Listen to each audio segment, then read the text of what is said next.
বলে মনে হয় না। না না হবে, নরমাল হবে, আস্তে আস্তে সবই হবে, ঠিক হয়ে যাবে। ঠিক আছে, আমি রেডি হয়ে গেছি তাহলে। করুন।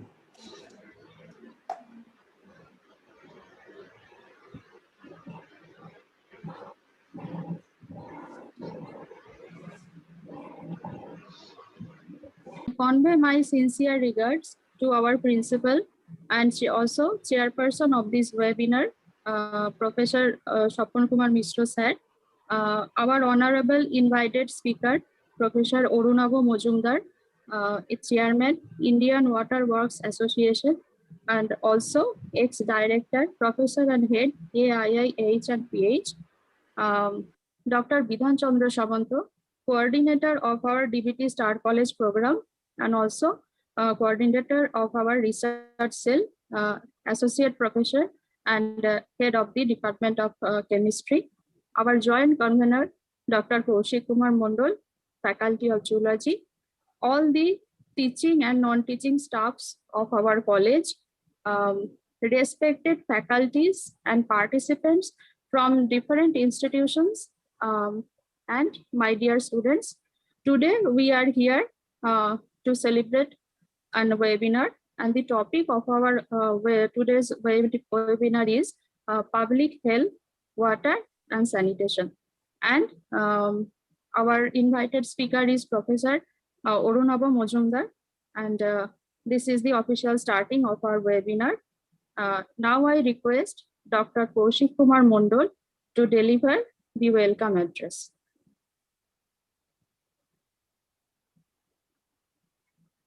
Ma'am, very good afternoon to everyone. Today we are going to initiate today's session on public health, water and sanitation, organized by Department of Zoology, Mugberia Gangadhar Mahavidyalaya, under DBT Star College scheme, strengthening of Government of India. Myself, Kaushik Kumar Mondol, joint convener and faculty of Department of Mugberia Gangadhar Mahavidyalaya. Welcome to distinguished speaker and all participants. Thank you for joining us and make a lively and exciting event. Now I would like to introduce Honorable Chairperson Dr. Shapon Kumar Mishra, Principal Mugberia Gangadhar Mahavidyalaya, and we are grateful for his contribution and active support to organize this webinar. I would like to introduce Dr. Bidhan Chandra Sabanto, HOD in Department of Chemistry and coordinator of DBT Star College scheme. I would like to introduce Dr. Soma Kormakar, HOD Department of Zoology, Mugberia Gangadhar Mahavidyalaya, and convener of this webinar. And I would like to introduce today distinguished speaker, Dr. Orunabha Mojumdar, chairperson, chairman Indian Water Work Association, and ex-director, professor and head Department of Sanitary Engineering, AIIH and PH, Kolkata, and Professor Emeritus at Jadavpur University. Thank you for taking time out and being here today and make this webinar meaningful. Now, as a joint convener, I would like to share a few words on today's theme. All you know about the public health. It is the science and art of the preventing disease, prolonging life and improving quality of life through the organized effort. It is related to global health, which is the health of populations in the worldwide connected. Public health is an interdisciplinary field like epidemiology, biostatistics, social science, management of health service, all are related. There are some sub-theme, important subfield include environmental health, community health, behavioral health, health economics, public policy, mental health, health education, health politics, occupational health and safety, disability, gender issue in health, and sexual and reproductive health. Water and sanitation is one of the part of the public health. Question is why water and sanitation so important for health? All we know that water is a vital necessity of our life. Without water, we can live only few days, and 2/3 of our body made up of water. So poor quality of water and sanitation are cause of mortality and morbidity worldwide. Safe water, sanitation, and hygiene are collectively known as WAS. Lack of safe WAS negatively impact quality of life. Poor WAS service also weaken the health system, threaten the health security, and place a heavy strain on economics. WHO estimates that a tenth of the global disease burden could be prevented by improving the water sanitation and hygiene. This report was published in June 2008. Now, question is how we can improve the water quality. First, we focus the source of water supplies. The source of water supplies are surface water, underground water, rainwater, spring water, seawater. So improving the water, we need water purification. And it occurs in two ways. One is large scale process, another one is the small scale process. So large scale process, the process is water intake, coagulation, sedimentation, filtration, disinfection, then distribution. Another one is the small case, including the boiling of the water, filtration, and disinfection. So we need to focus the development of the technology, behavior change, and systems training to ensure the sustainable monitoring, regulation, and financing of WAS service. So aim of this webinar is to provide some knowledge on public health, waste and sanitation. And another one, we know that prevention is better than cure. So thank you all. Again, thanks to Principal Sir for his continuous support. Thanks to all of my teachers and non-teacher staff, all students and all the participants. Thank you. Now I would like to request our Principal Sir to deliver his inaugural speech. Please, sir.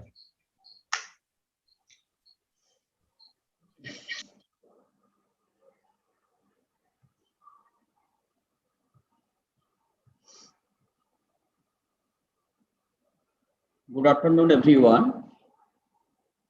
We are grateful that we have the eminent personality in this webinar, respected Professor Arunabha Majumdar, Chairman Indian Water Associations, and Emeritus Professors, Jadavpur University.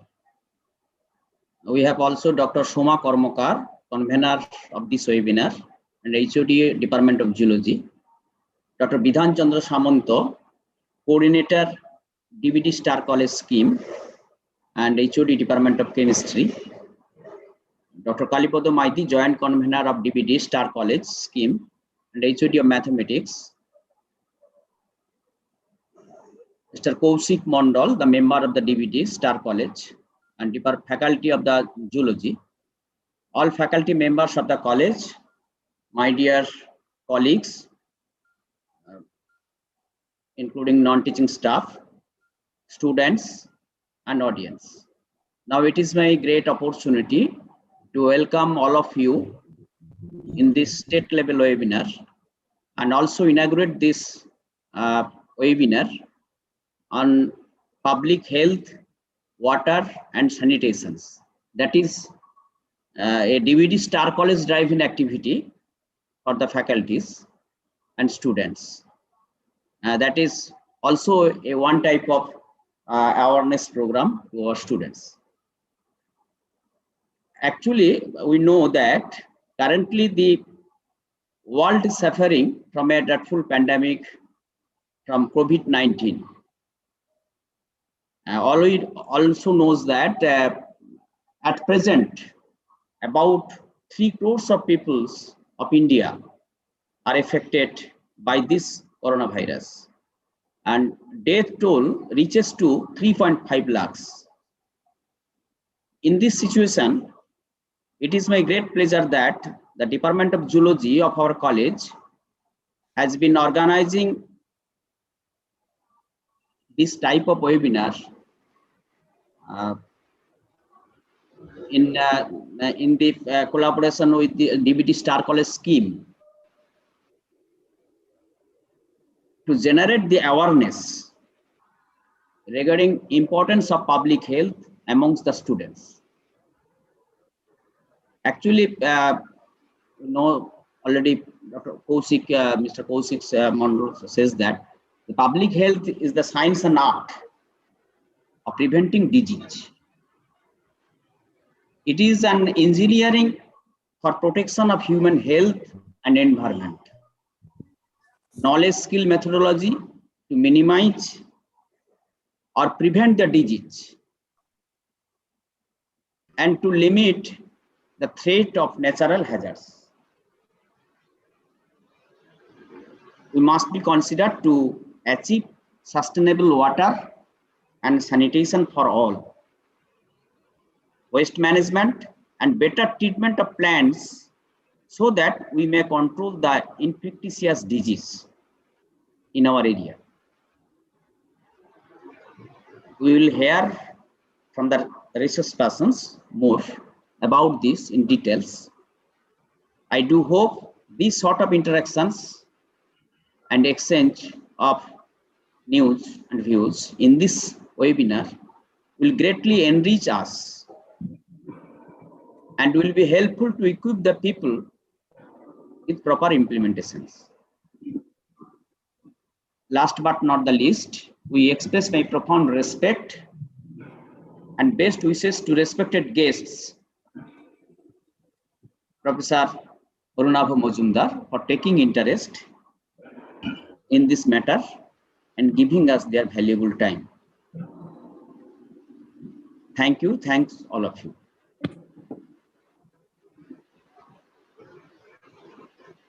Now I request Dr. Bidhan Chandra Samanto to introduce our respected, our distinguished speaker, Professor Arunabha Majumdar, and give a brief introduction of him. Bidhan Chandra sir, please. Good afternoon, everybody. At the very outset, being the coordinator of DBT Star College scheme of our college, I wish to convey my sincere thanks to Department of Biotechnology, Government of India, for awarding this prestigious Star College scheme to our college in the year 2020, intending to strengthen life science and biotechnology education at undergraduate level and to enhance the quality of the learning and teaching process, to stimulate original thinking through hands-on exposure to experimental work, so that the young minds can apply their acquired knowledge to the benefit of the societies and the country also. This scheme also includes some awareness programs, conferences, workshops, and outreach activities. As part of these activities, the Department of Zoology of our college has organized today a state-level webinar on an emerging issue, public health, water and sanitation. As you know, water and sanitation is the key driver to satisfy the human needs, sustainable economic growth, and public health. So it should be managed in a manner that is sensitive to and supportive of the many challenging demands that is placed on it. Particularly, the quantity and quality of the water are important in determining the health of individuals and whole communities. In terms of drinking water, if I say, insufficient quantity and poor quality must be addressed if public health is to improve. In particular, the microbiological quality of water is important in preventing ill health. Poor microbiological quality of water is likely to lead to outbreaks of infectious water-related diseases and may causes serious epidemics to occur. Results of epidemiological studies into the relationship between the quality of water supply and sanitation versus human health differ widely, and there are severe methodological difficulties involved in undertaking such studies. Yet, there is sufficient evidence to support the conclusion that improving water supply and sanitation can have a significant impact on human health. Today, we are fortunate enough having opportunities to enrich ourselves about all these disputes and issues from our resource person, Professor Arunabha Majumdar here, who has more than 45 years experience in the field of water supply, water purification, water conservation, water quality monitoring, water management, rural sanitation, municipal sewage treatment systems, industrial wastewater management, water pollution control, air pollution control, solid waste management, hazardous waste management, environmental impact assessment, etc. Before starting his talk, let us give a brief insight to the CV of Professor Majumdar. Professor Majumdar is a civil and environmental engineer. He did his Bachelor of Civil Engineering and Master of Environmental Engineering from Jadavpur University. He studied at the International Institute of Hydraulics and Environment, Netherlands, and successfully completed post-graduation in sanitary engineering. He was awarded PhD in engineering from Jadavpur University. Initially, Professor Majumdar worked at Calcutta Metropolitan Water and Sanitation Authority and dealt with water supply schemes, sewerage and drainage projects, design of sewage treatment plants, solid waste management, etc. Thereafter, he joined in All India Institute of Hygiene and Public Health, Government of India, and associated with postgraduate teaching in public health engineering, research, and consultancy. He was superannuated as Director Professor of All India Institute of Hygiene and Public Health. Presently, he is Professor Emeritus at the School of Water Resources Engineering, Jadavpur University. Professor Majumdar is the chairman of Indian Water Works Association, Kolkata Center, and fellow of Institution of Public Health Engineers. He is also the PAC member of Water Technology Initiatives of Ministry of Science and Technology. He is the member of Arsenic and Fluoride Task Force, West Bengal. He is a member of West Bengal State Level Ganga Monitoring Committee and technical member of State Wetland Authority. He is also member of West Bengal State Level Task Force on Solid Waste Management. Besides, Professor Majumdar served West Bengal State Level Environmental Impact Assessment Authority as expert member during 2007 to 2013. He was awarded Best Environmental Engineer for the year 2007 by the Institution of Engineers. He published more than 100 scientific articles in international and national journals. With this brief insight, I wish to invite Professor Majumdar to deliver his valuable talk. Over to you, sir. Thank you very much. I'll share the screen now, Yes. and then I will start my lecture. Okay, just a minute.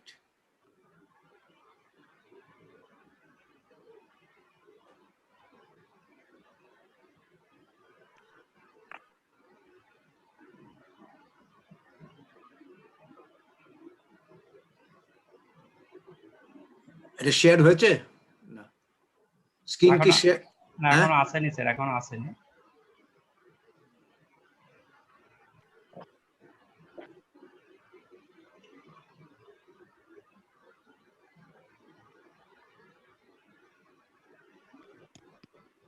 হ্যাঁ আসছে আসছে হ্যাঁ হ্যাঁ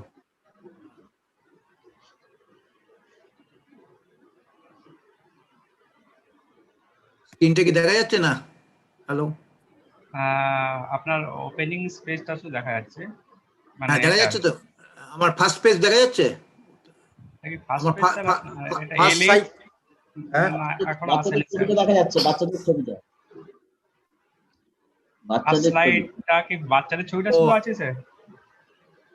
হ্যাঁ আপনার প্রেজেন্টেশনটা কি LH যেটা আছে এটা? না, 3টে বাচ্চার ছবি আছে। স্যার আপনি ডেস্কটপে আছে ওটা নাকি? ডেস্কটপে আছে, দিচ্ছি। এখন দেখুন তো আসছে কি, এবার আসছে কি না? স্ক্রিন আসেনি তাই তো? ওই না, 3টে বাচ্চার ছবি দেখা যাচ্ছে। আপনার মানে কম্পিউটার ডেস্কটপের স্ক্রিনটা আসছে শুধু মনে হয়।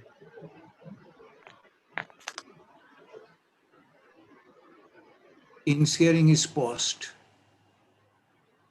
দেখছি আরেকবার।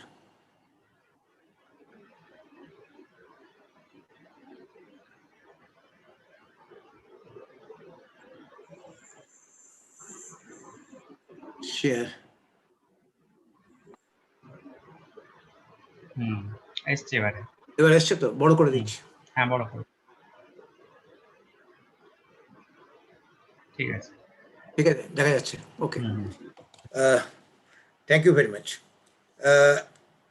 At the onset, I express my thanks and gratitude to Mugberia Gangadhar Mahavidyalaya, Purbo Medinipur, for inviting me to deliver a talk on public health, water and sanitation under DBT Star College scheme. Professor Dr. Shapon Kumar Misra, Principal,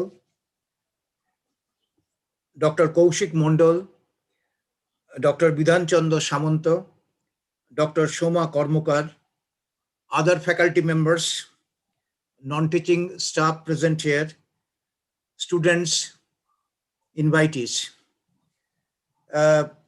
I'll be raising certain issues relating to public health, of course, but highlighting basically the water and sanitation. You know that public health is the science. Sorry.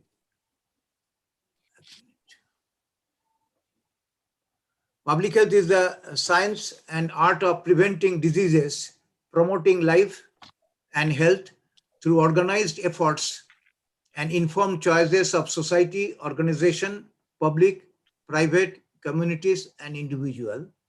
And according to WHO, it is not merely the absence of disease or infirmity.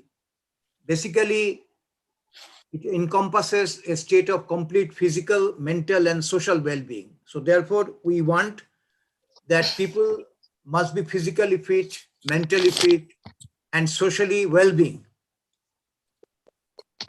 Now, public health incorporates the interdisciplinary approaches of epidemiology.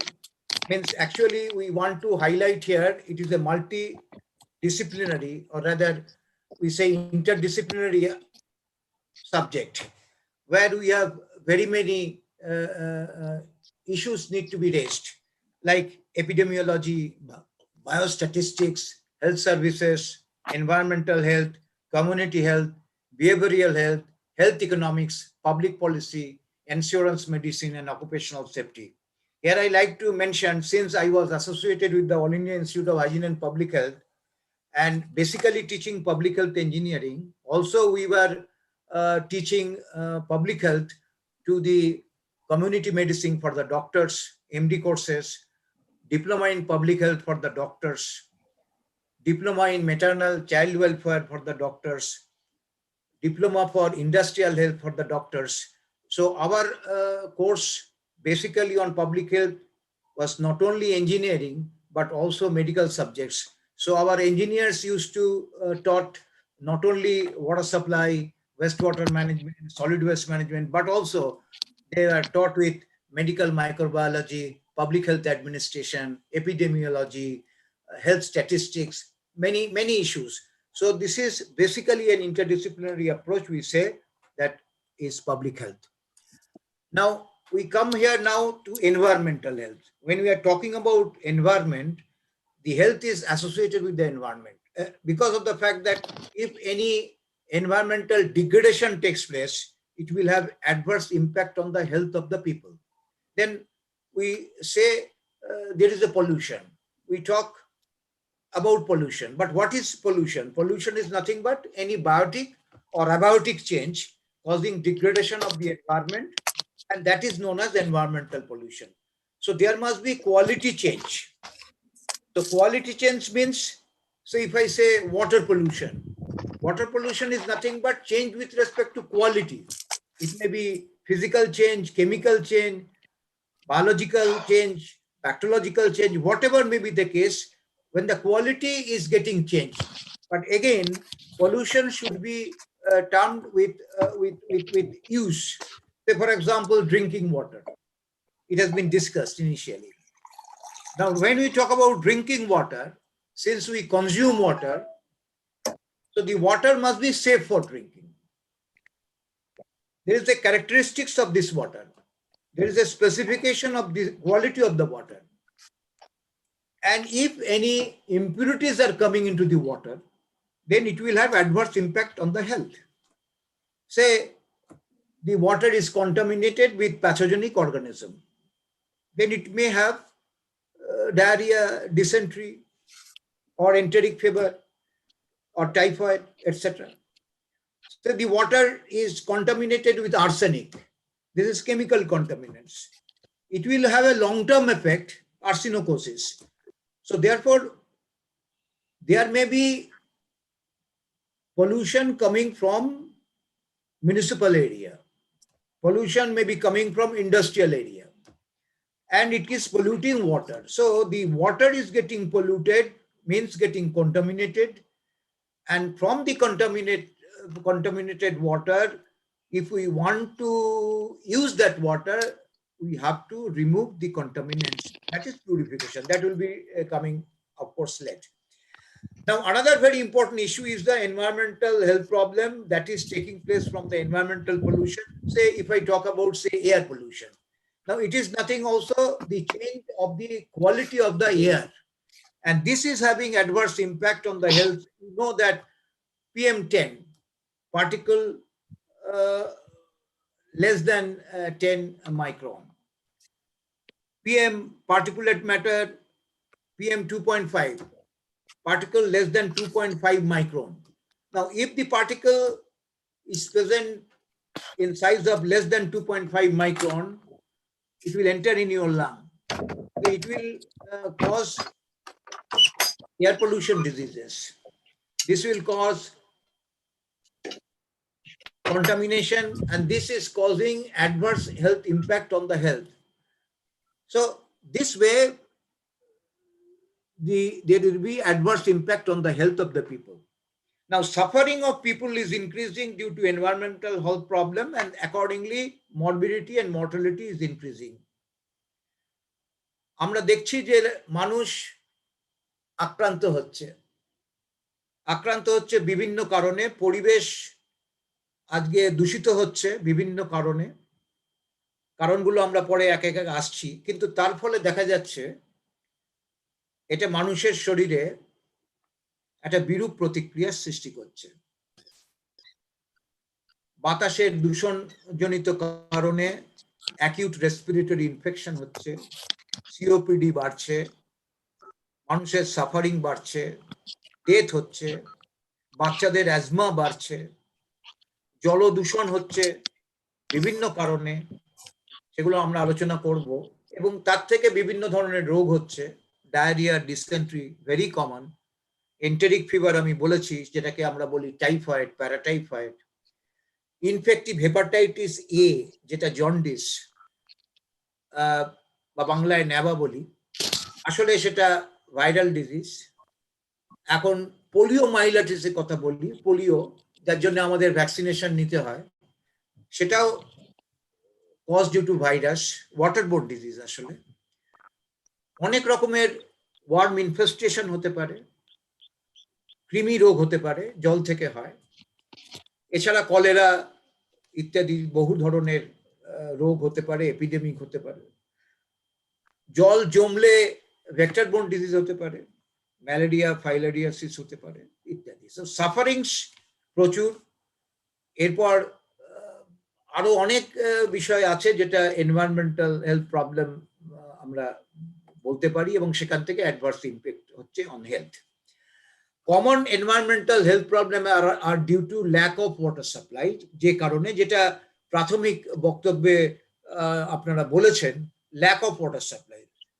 দেখুন, আমাদের জলের প্রয়োজন, যে জলটা প্রয়োজন সেটা আমরা পুরোটা পাচ্ছি কিনা, সবাই পাচ্ছি না। So lack of water supply is very important.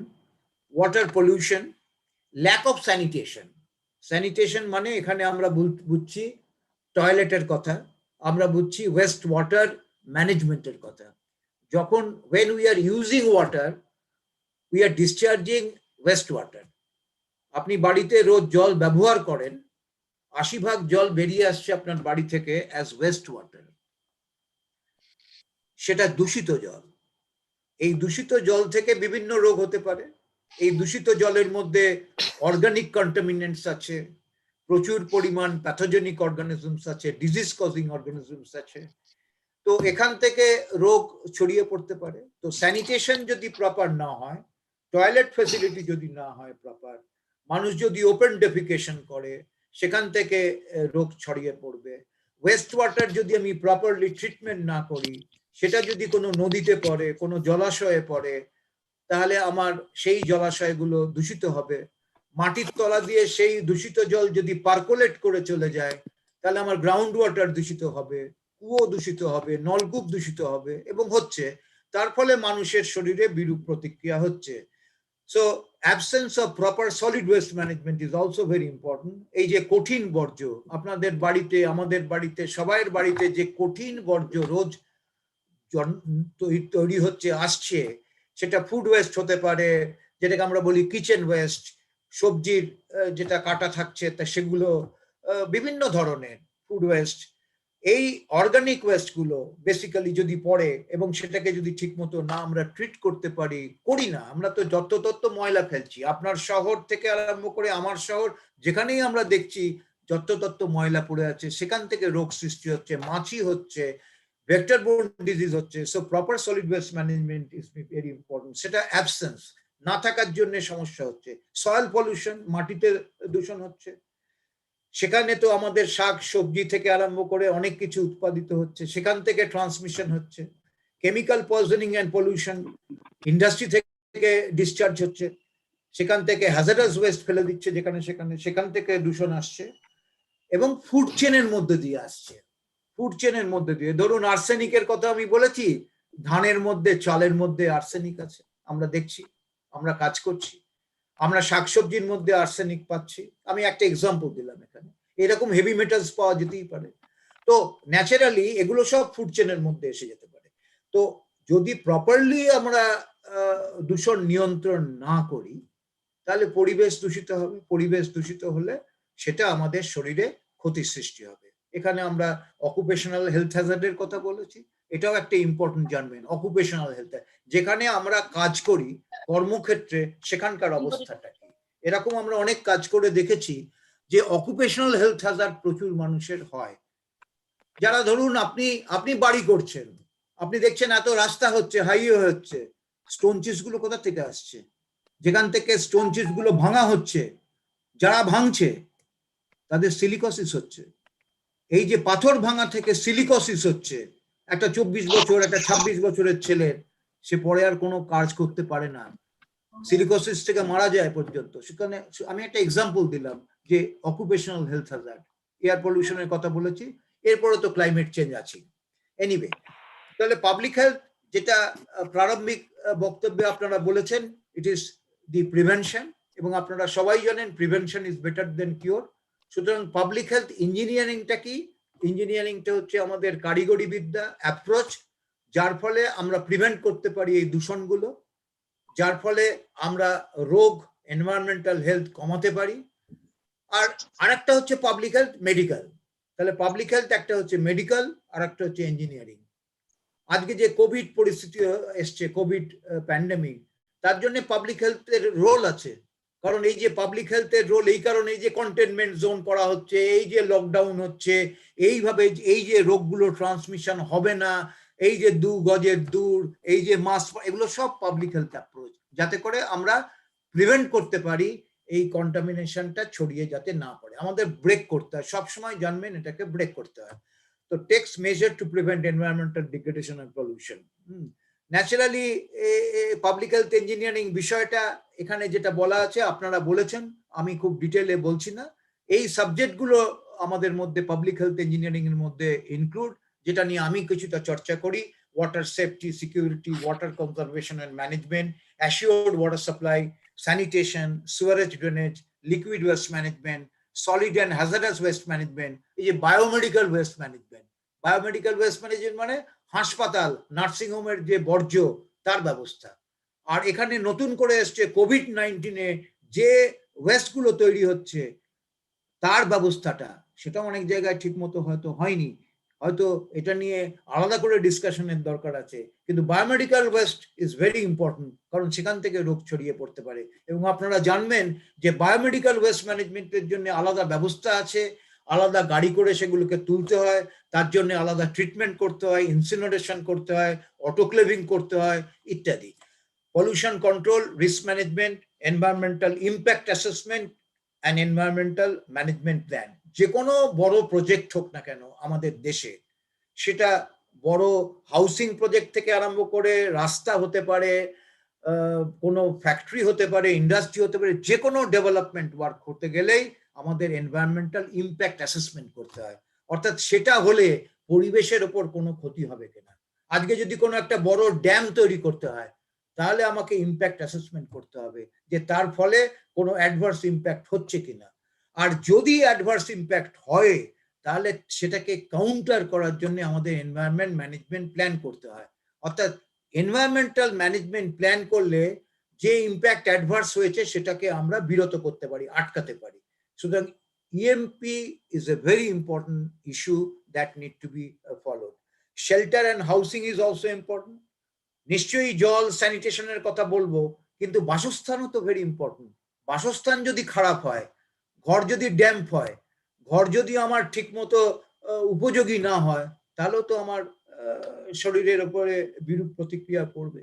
আমি ভালো জল খাচ্ছি, কিন্তু আমি থাকছি এমন জায়গায় সেটা ড্যাম্প ঘর, সেটা পাকা নয়, মেঝেটা হচ্ছে কাঁচা, সেখানে ভেন্টিলেশন নেই, তো naturally it will B A problem. Personal hygiene is very important. আপনারা জানবেন পার্সোনাল হাইজিন যে কথাটা আমরা চিরকাল বলি। আমি all India institute hygiene and public হেলথে 88 সাল থেকে পড়াচ্ছি, আমরা হাত ধোয়ার কথা বলতাম, হ্যান্ড ওয়াশিং। তখন থেকে আমাদেরকে নিয়ে অনেকেই হাসাহাসি করতো, ইনি হ্যান্ড ওয়াশিং এর কথা বলেন কেন। হ্যান্ড ওয়াশিং এই জন্য করতে বলি যে হাতে সবসময় জীবাণু থাকে বেশি। আপনার হাতটা যদি এখন মাইক্রোস্কোপের নিচে রাখেন, দেখবেন মিলিয়নস অফ জীবাণু আছে। আমরা খাওয়ার আগে হাত ধোয়ার কথা বলি, টয়লেট যাওয়ার পরে হাত ধোয়ার কথা বলি। এখন আমাদের সেই হাত ধোয়ার কথাই বলতে হচ্ছে কোভিড-19 প্রিভেনশনের জন্য। সুতরাং personal hygiene is very important.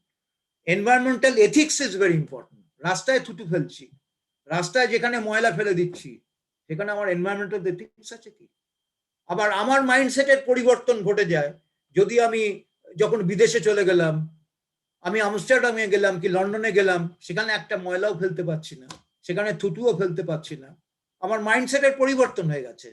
ওখানে আমি এথিক্স মেনটেন করছি, আর আমার এখানে এসে আমি যেখানে সেখানে ময়লা ফেলে দিচ্ছি, যেখানে সেখানে থুতু ফেলে দিচ্ছি। তো environmental ethics is very important. এথিক্সটা দরকার। আজকে যে কোভিড-19 এর জন্য যে প্রিভেনশনের কথা বলা হচ্ছে, সবাইকে মাস্ক পরার কথা বলা হচ্ছে, অনেকেই মাস্ক পরছেন না। তাহলে এখানে এথিক্সটা কোথায়? অনেকেই ভাবছেন এটা করাটা, এটা যদি না করি বিরক্ত। এটা আমাদের কাছে ভেরি ইম্পর্টেন্ট টু আস। এবং তার জন্য কি দরকার, কি বিহেভিয়ারিয়াল চেঞ্জ। আমরা সবসময় বিহেভিয়ারিয়াল চেঞ্জের কথা বলি, এথিক্সের কথা বলি, বিহেভিয়ারিয়াল চেঞ্জের কথা বলি, মাইন্ডসেট পরিবর্তনের কথা বলি, এবং এর জন্য দরকার অ্যাওয়ারনেস, মোটিভেশন। তাহলে জলের ব্যাপারে যে প্রাথমিক কথাগুলো আপনারা বলেছেন, তার সঙ্গে আমি কন্টিনিউ করি যে আপনারা জানবেন যে জল as per hour Indian constitution is a state subject. Water is a state subject. তাহলে জল আমাদের প্রাপ্য, মানে এটা আমার পাওনা। রাষ্ট্রে সবাইকে জল দিতে হবে, রাষ্ট্র মানুষকে জল দেয় বা রাজ্য এখানে জল দেয়। পশ্চিমবঙ্গে রাজ্য জল দিচ্ছে প্রত্যেককে। আপনি আছেন মিউনিসিপ্যাল টাউনে, কোনো শহরে মিউনিসিপ্যালিটি বা কর্পোরেশন আপনাকে জল দিচ্ছে। আপনি গ্রামে আছেন, জনস্বাস্থ্য কারিগরি দপ্তর, পঞ্চায়েত আপনাকে জল দিচ্ছে। আপনি আছেন রেলের হাউসিং কলোনিতে, রেলওয়ে আপনাকে জল দিচ্ছে। আপনি আছেন কোনো রাষ্ট্রায়ত্ত সংস্থার housing colony, ONGC, Indian oil, তারা জলের ব্যবস্থা করেছে। আপনি হয়তো আছেন কোনো প্রাইভেট হাউসিং এ বড়, সেখানে কর্পোরেশন মিউনিসিপ্যালিটি জল আসছে না, হাউসিং সোসাইটি নিজেরা জলের ব্যবস্থা করছে। তাহলে জলের একটা ব্যবস্থা আছে, এটা একটা হিউম্যান রাইট। সুতরাং জলের ব্যবস্থাটা রাজ্য করে বা রাষ্ট্র করে, কিন্তু যে জলটা আমায় দিতে হয় সেই জলটা অ্যাডিকুয়েট দিতে হবে আর কোয়ালিটেটিভলি সেফ দিতে হবে। কিন্তু জলের ডিমান্ড সবসময় বাড়ছে, আপনারা জানবেন। ডিমান্ড মানে হচ্ছে এগ্রিকালচারালে ম্যাক্সিমাম ডিমান্ড, আমি আসছি ডিটেলিং একটু।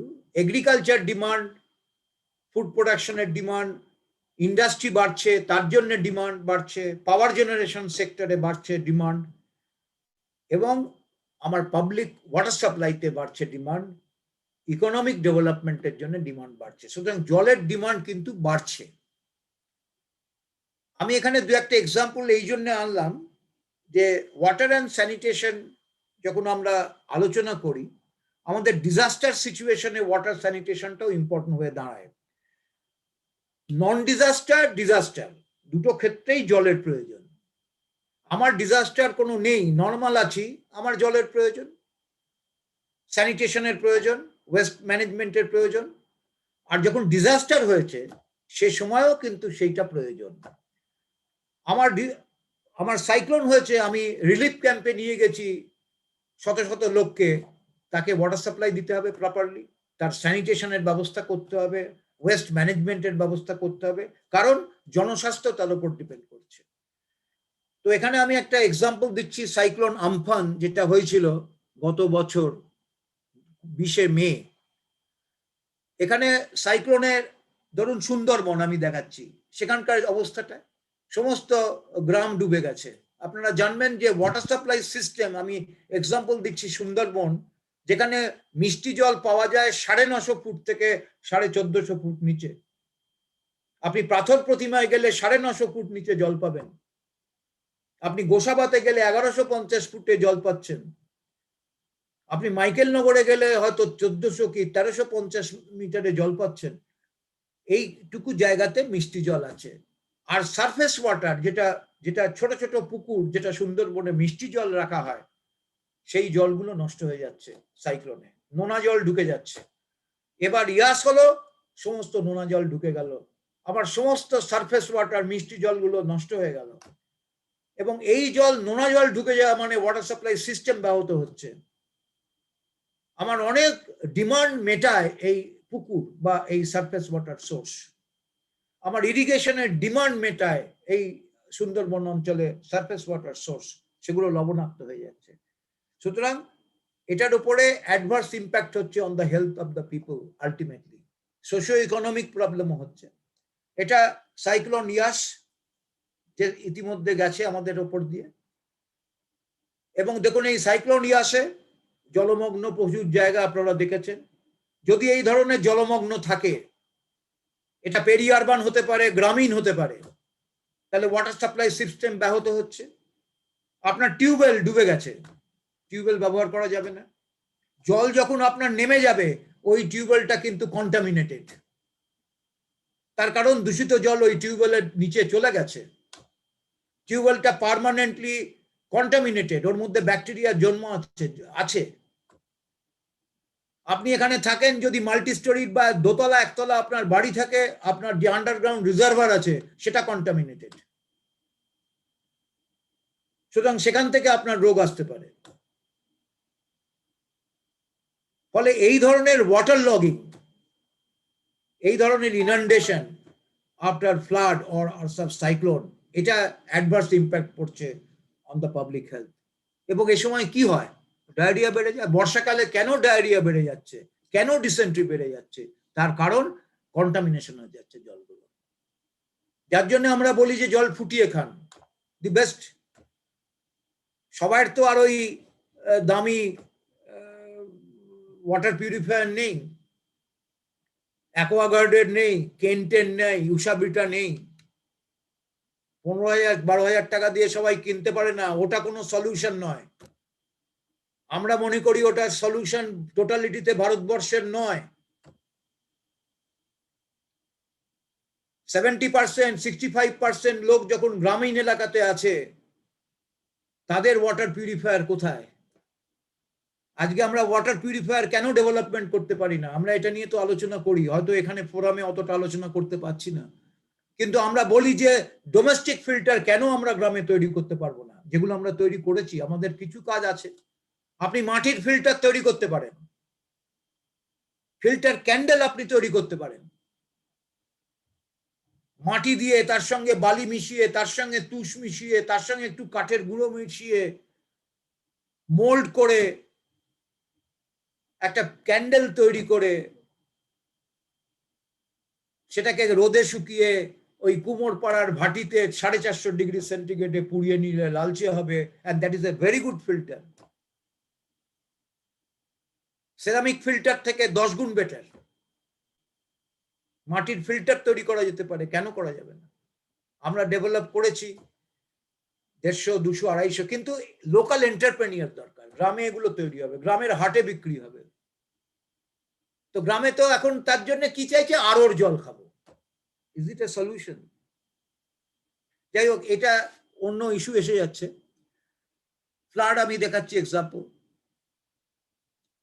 ইলেকট্রিক লাইন ভেঙে যাচ্ছে। আমি এই জন্য বলার চেষ্টা করছি, যে কোনো ডিজাস্টার, স্পেশালি এই বর্ষাকাল, ঝড় হচ্ছে, সাইক্লোন আসছে, আপনার ভেঙে গেল ইলেকট্রিসিটি, নষ্ট হলো, আপনি জল পাবেন না। ইলেকট্রিসিটি, ওয়াটার সাপ্লাই ইলেকট্রিসিটির উপর ডিপেন্ডেন্ট। পাম্প আছে, পাম্প লাগে আমার পাইপ ওয়াটার সাপ্লাইতে। আপনার 4তলা বাড়ি, 6তলা বাড়ি, মাল্টি স্টোরির, আপনি 6তলার উপরে থাকেন, বাড়িতে লিফট আছে, লিফট চলবে না, আর আপনার জল তো উপরে উঠবে না, পাম্প চলছে না। আমফানের সময় তো বহু লোক জল পায়নি, 7 দিন 8 দিন, পাকা বাড়িতে, শহরতলিতে, শহরে ওয়াটার সাপ্লাই ব্যাহত হয়েছে, স্নানের জল নেই, জামা কাপড় কাচার জল নেই। তো এটা তো adverse impact to the human health. As per নীতি আয়োগ 2018 সালের আমি একটা নীতি আয়োগের রিপোর্ট উল্লিখিত করছি। It is estimated that about 2 lakhs people die every year due to inadequate water sanitation and hygiene. 2 lakhs people die.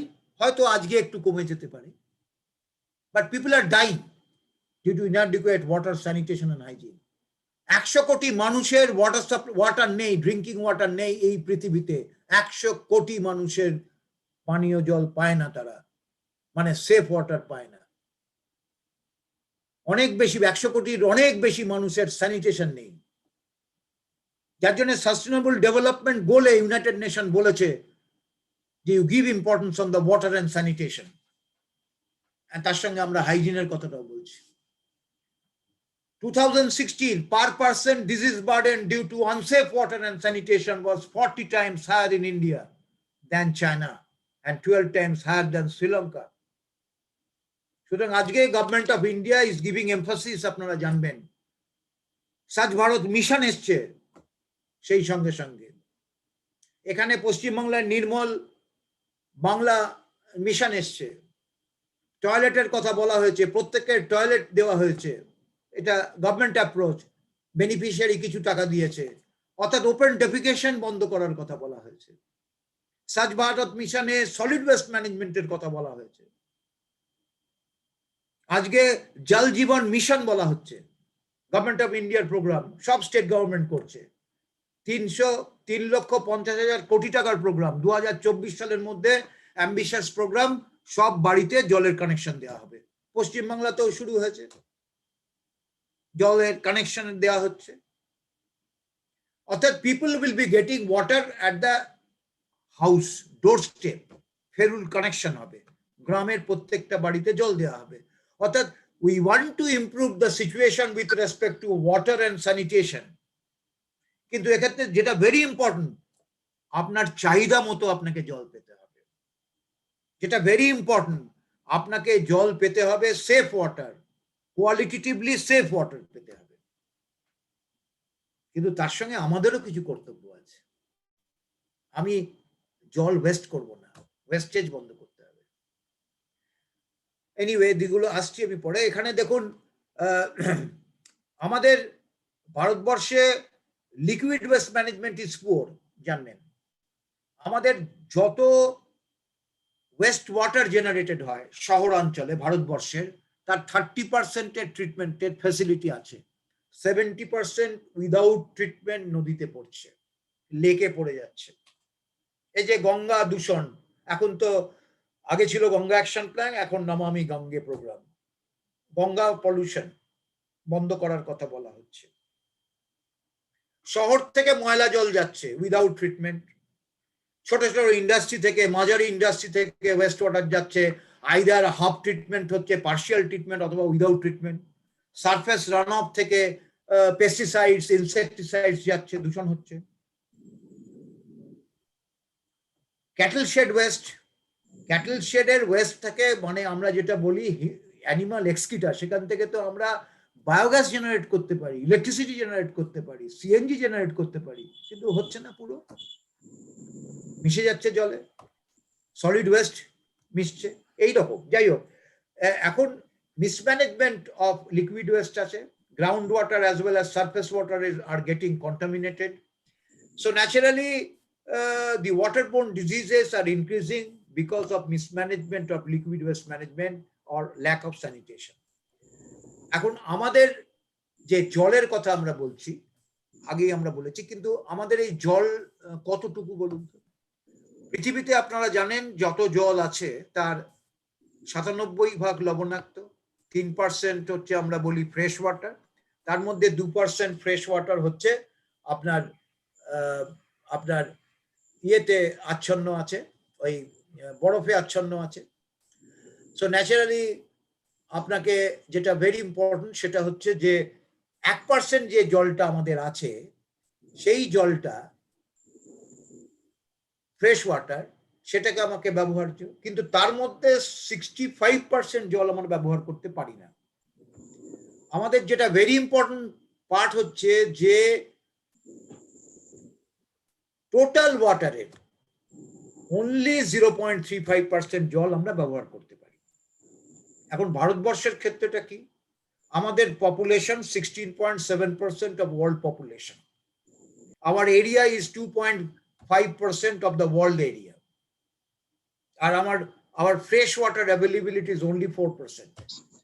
Now with 4% fresh water, we have to cater the demand of 16.7% of world population. That is roughly 135 crores of population. I cannot increase my area. India's area আমি বাড়াতে পারছি না।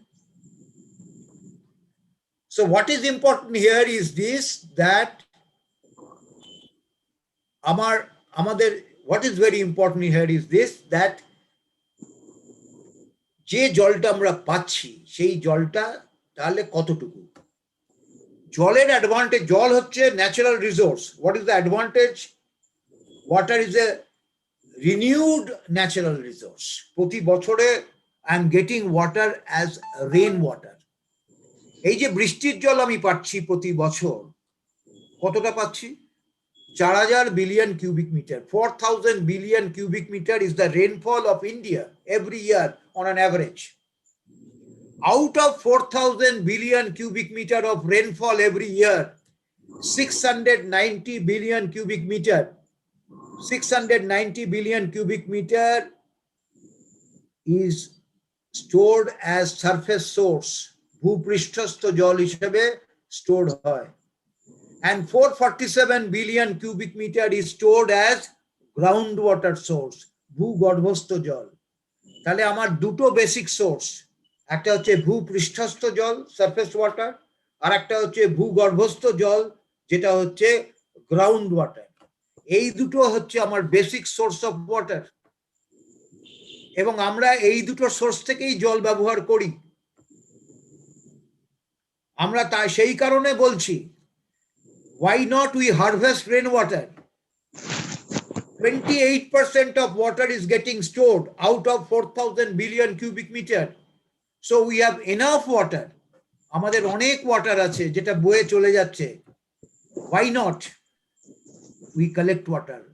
So let us do rainwater harvesting. আপনি আমি যদি rainwater harvesting করি, if we do rainwater harvesting, then we will be saving surface water and ground water. খুব simple হিসেব। আপনি যদি এই কারেন্ট বর্ষাকালে আপনি যদি বৃষ্টির জল ব্যবহার করেন, আমি বৃষ্টির জল পান করার জন্য বলছি না, আপনি জামা কাপড় কাচুন, আপনি ছাদের জল সংগ্রহ করে জামা কাপড় কাচতে পারেন, আপনি বাসন টাসনও ধুতে পারেন, আপনি টয়লেট ফ্লাশিং করতে পারেন। টয়লেটে তো আপনার খাবার জল দেওয়ার দরকার নেই। So if you can utilize during this 4-month rainy water 1000 litre যদি সংগ্রহ করেন এই 4 মাসে, আস্তে আস্তে এক এক দিনে যখন বৃষ্টি হচ্ছে 80 litre 100 litre, you will be saving 1000 liters of water. ওই মাটির তলার জল আপনি নেন, সেটা সেভিং হলো। তাহলে গ্রাউন্ড ওয়াটার স্টোরেজ বাড়বে। আজকে গ্রাউন্ড ওয়াটার স্টোরেজ কমে যাচ্ছে because of abstraction of water, huge amount. মাটির তলায় জল জমে কি করে? Due to natural recharging. এই ন্যাচারাল রিচার্জিং প্রসেসে যতটা রিচার্জিং হয় তার থেকে বেশি জল আমরা উত্তোলন করে নিই প্রতি বছর। তার জন্য গ্রাউন্ড ওয়াটার নেমে যাচ্ছে। মার্চ মাসে, মে, এপ্রিল মাসে টিউবওয়েলে জল উঠছে না,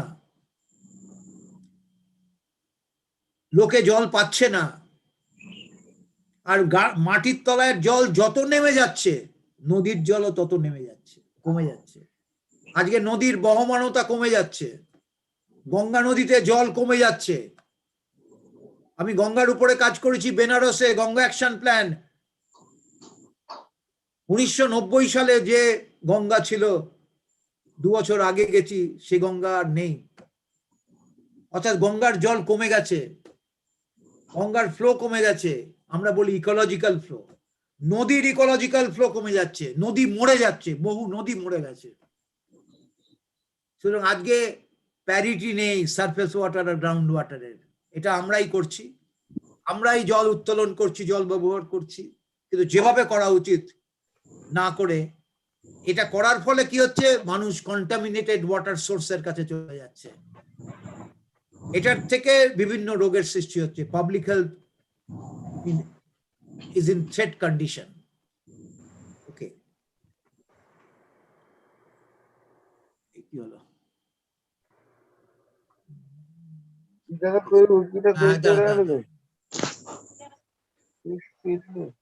Yes. It is a matter of concern that 600 million people of India face high to extreme water stress in the country. আমাদের কিন্তু আপনারা জানবেন যে বহু জায়গাতে পার ক্যাপিটা ওয়াটার কমে গেছে। স্বাধীনতার সময় যতটা জল ছিল পার ক্যাপিটা, আমি এক্সাম্পল দিচ্ছি, 5200 5300 কিউবিক মিটার পার ক্যাপিটা পার ইয়ার ছিল। আজকে সেটা কমে গেছে, 1700 কিউবিক মিটার পার ক্যাপিটা পার ইয়ার নেমে গেছে জল।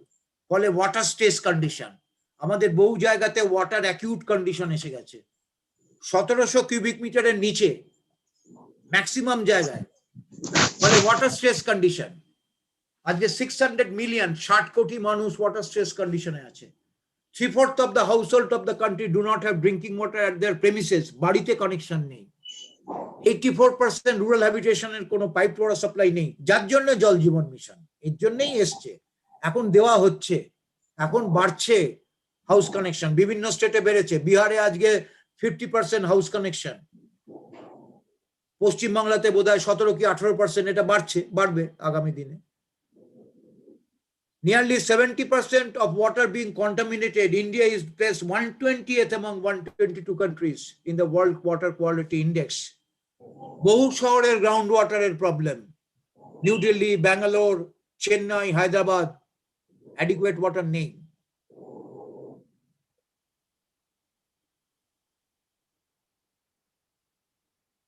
as per Niti Aayog, by 2030 countries water demand is projected to be twice.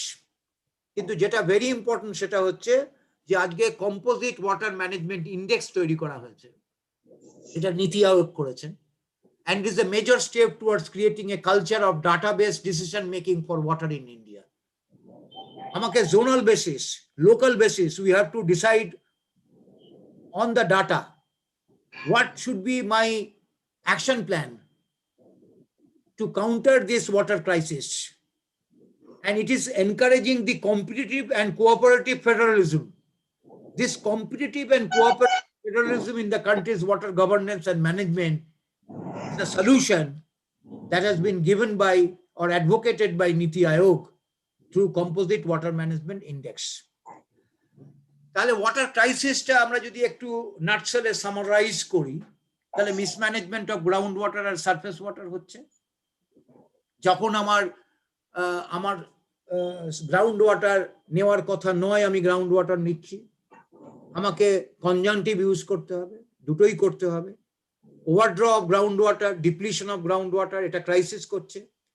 Drawing up of surface water sources, বহু সারফেস ওয়াটার সোর্স, নদী শুকিয়ে যাচ্ছে, পুকুর শুকিয়ে যাচ্ছে, depletion of ecological flow, deterioration of water quality due to pollution, বিভিন্নভাবে জলের quality নষ্ট হচ্ছে। আপনারা জানবেন যে নদীর জল আমরা সাপ্লাই করি, এই যে আমি কলকাতায় আছি, আমরা চিরকাল গঙ্গা নদীর জল পরিশোধন করে পান করেছি। আজকে প্রাথমিক ভাবে যিনি বক্তব্য রেখেছিলেন ডক্টর কৌশিক মন্ডল, উনি বলেছিলেন যে আমরা ওয়াটার ট্রিটমেন্ট করি, coagulation, flocculation, sedimentation, filtration, disinfection. Yes, এই যে আমাদের কলকাতায় পলতা, আপনারা নাম শুনেছেন, পলতা ওয়াটার ট্রিটমেন্ট প্লান্ট 1870 সালে তৈরি হয়েছিল। কলকাতার ওয়াটার সাপ্লাই 1870 সালে, এবং সেই সময় কলকাতার সুয়ারেজ, আপনি জানবেন যে কলকাতার সুয়ারেজ লন্ডনের পরে হয়েছিল, সেকেন্ড পৃথিবীর মধ্যে সেইভাবে।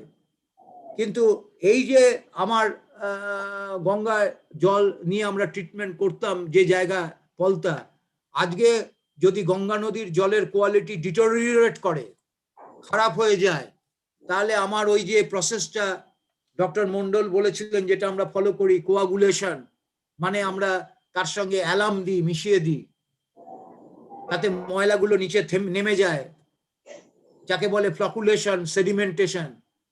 তারপরে আমরা ফিল্ট্রেশন করি, আমাদের বিভিন্ন রকম ফিল্ট্রেশন সিস্টেম আছে। তার ফলে আমরা জলটাকে সাসপেন্ডেড সলিডস মুক্ত করি, জলটাকে আমরা ট্রান্সপারেন্ট, পরিষ্কার করি। এরপরে যদি কিছু জীবাণু থাকে তার জন্য আমরা ডিসইনফেক্ট করি, ক্লোরিনেশন করি, সাপ্লাই করি। এই জল তৈরি করতে আমার কত খরচা হয় আজকে পশ্চিমবাংলাতে যতগুলো ট্রিটমেন্ট প্লান্ট আছে, আমাদের অ্যাভারেজ 1000 লিটার জল তৈরি করতে মাত্র 6 টাকা খরচা হয়, 6 rupees, not more than that. 6 টাকা খরচা করে আমি 1000 লিটার জল পরিশোধন করতে পারি, এটা হচ্ছে অপারেশন মেনটেনেন্স কস্ট। আর 6 টাকা খরচা করে আমি বাড়িতে পৌঁছতে পারি থ্রু পাইপ ওয়াটার সাপ্লাই, অর্থাৎ 12 টাকা কি 13 টাকা পার 1000 লিটার আমার খরচা হয় লোকের বাড়িতে জল পৌঁছতে। কিন্তু আজকে যদি কোয়ালিটি ডিটোরিয়েট করে যায়, ওই টেকনোলজি যেটা আমরা ব্যবহার করছি যদি এটা ইনসাফিসিয়েন্ট হয়ে যায়, তাহলে ওয়াটার সাপ্লাই সিস্টেম ব্যাহত হবে। আপনি প্রশ্ন আমায় করতে পারেন, যদি ওয়াটার কোয়ালিটি ডিটোরিয়েট করে আপনার কি অন্য টেকনোলজি নেই? নিশ্চয়ই আছে। আমার বহু টেকনোলজি আছে, ডেভেলপ করেছি।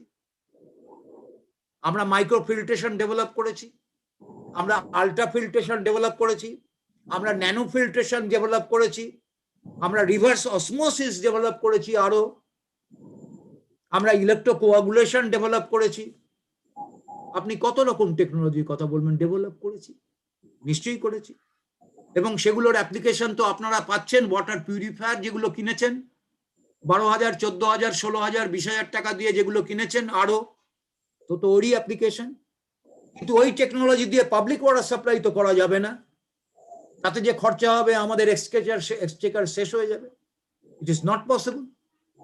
তাহলে আমাকে কি করতে হবে? আমার সোর্সটাকে জীবাণু মুক্ত রাখতে হবে, সোর্সটাকে আমাকে পলিউশন মুক্ত রাখতে হবে। তার জন্যই অ্যাবেটমেন্ট অফ পলিউশন কন্ট্রোল, তার জন্যই যত রকম আমার পলিউশন কন্ট্রোল করতে হবে। কিন্তু তার জন্য কি দরকার?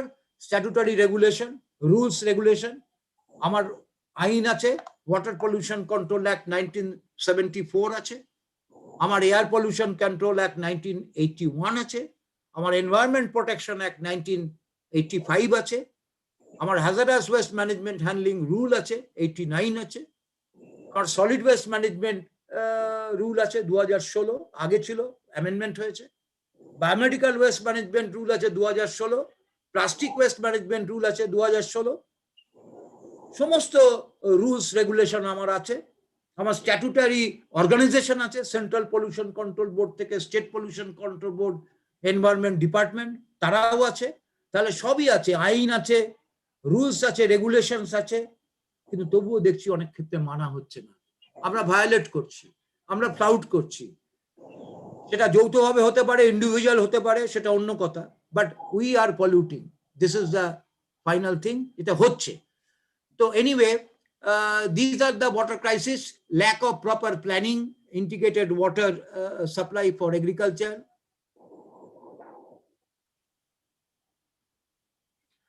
heavy disease burden from community consumption of unsafe water and adequate environmental sanitation. 73 million working days are lost due to waterborne disease each year. মানুষের দেখুন, অসুস্থ হলে মানুষ কি হচ্ছে, সে কর্মক্ষম হতে পারছে না। আজকে যদি কারো ডায়রিয়া হয় গ্রামে, 3 দিন সে কাজ করতে পারবে না। আজকে যদি কোনো মানুষের টাইফয়েড হয়, জলবাহিত রোগ, সে 10 দিন কোনো কাজ করতে পারবে না। আজকে কোনো গ্রামের লোকের যদি জন্ডিস হয়, সে 4 সপ্তাহ 30 দিন কাজ করতে পারবে না। তাহলে সে দিন আনে দিন খায়, এই কটা দিন যদি কাজ করতে না পারে, তাহলে ইকোনমিক লস। তাহলে আজকে যদি আমি বেটার ওয়াটার সাপ্লাই করি, বেটার স্যানিটেশন করি, তাহলে এই ওয়ার্কিং ডে লস, এই যে ইলনেস টাইম, এটা কমে যাবে। আগে সে 50 দিন বছরে কাজ করতে পারতো না বিকজ অফ ওয়াটারবোর্ন ডিজিজ। আজকে যদি বেটার ওয়াটার সাপ্লাই স্যানিটেশন হয়, ইলনেস টাইম যদি 50 থেকে 5 দিনে কমে আসে, তে 45 দিনের সে রোজগার যদি 200 টাকা করে হয় পার ডে, তাহলে 9000 টাকাতে তার ইনকামটা হবে। এটাই তার economic gain, and this will improve his health condition also. তার পারিবারিক কন্ডিশন ইমপ্রুভ করবে। আগে কি হতো, আগে তো গ্রামে জল দূর থেকে আনতে হতো। আমরা কাজ করেছি, আমি অনেক কাজ করেছি, টাইম অ্যান্ড এনার্জি। আমি সুদানে কাজ করেছি, সাব সাহারান রিজিয়ন, আফ্রিকায়, যেখানে জল আনতে যেত উটের পিঠে, উটে করে যাচ্ছে জল আনতে ছেলেরা। আমি নেপালে কাজ করেছি, সেখানে মেয়েরা যাচ্ছে পাহাড়ে জল আনতে। ইন্ডিয়াতে দেখেছি গ্রামের মেয়েরা যায় জল আনতে, ছেলেরা না, মেয়েরা। কত সময়, 90 দশকে আমরা দেখেছি 4 ঘন্টা, 5 ঘন্টা, 6 ঘন্টা। সুদানে ওই উটে করে যাচ্ছে, আজকে গেল কালকে ফিরলো, জল নিয়ে ফিরছে গ্রামে। নেপালে 4 ঘন্টা 5 ঘন্টা বাদে মেয়েরা পাহাড় থেকে জল তুলে নিয়ে আসছে বাড়িতে, এই ব্যবহার হবে। তাহলে তার চলে যাচ্ছে 4 ঘন্টা 6 ঘন্টা। আমরা হিসেব করেছি অক্সিলগ মিটার দিয়ে, 800 থেকে 900 কিলো ক্যালোরি এনার্জি ব্যয়িত হচ্ছে জল আনতে মহিলাদের 90 দশকে, আমাদের স্টাডি। আজকে যদি আমি ডোর স্টেপে জল আনতে পারি গ্রামে, তাহলে তাকে আর 4 ঘন্টা 6 ঘন্টা যেতে হয় না, সেটা কমে গেছে। আজকে গ্রামের মেয়েদের 4 ঘন্টা 6 ঘন্টা সময় লাগছে না জল আনতে, ফলে সে ওই 3 ঘন্টা 4 ঘন্টা সময় তার বাচ্চার জন্য দিতে পারছে। সে দরকার হলে 3 ঘন্টা 4 ঘন্টা সেলফ হেল্প গ্রুপে কাজ করতে পারছে। এগুলো সোশিও ইকোনমিক ইমপ্রুভমেন্ট, এবং তার সঙ্গে কিছুটা health improvement. Climate change is another very much important issue. আপনারা সবাই জানেন, এটা পড়াশোনাও নিশ্চয়ই বিভিন্ন সাবজেক্টে আলোচিত হয়েছে পড়াতে। আসলে আমরা যেটা দেখি সেটা হচ্ছে যে রেনফল ডেজ গুলো কমে গেছে।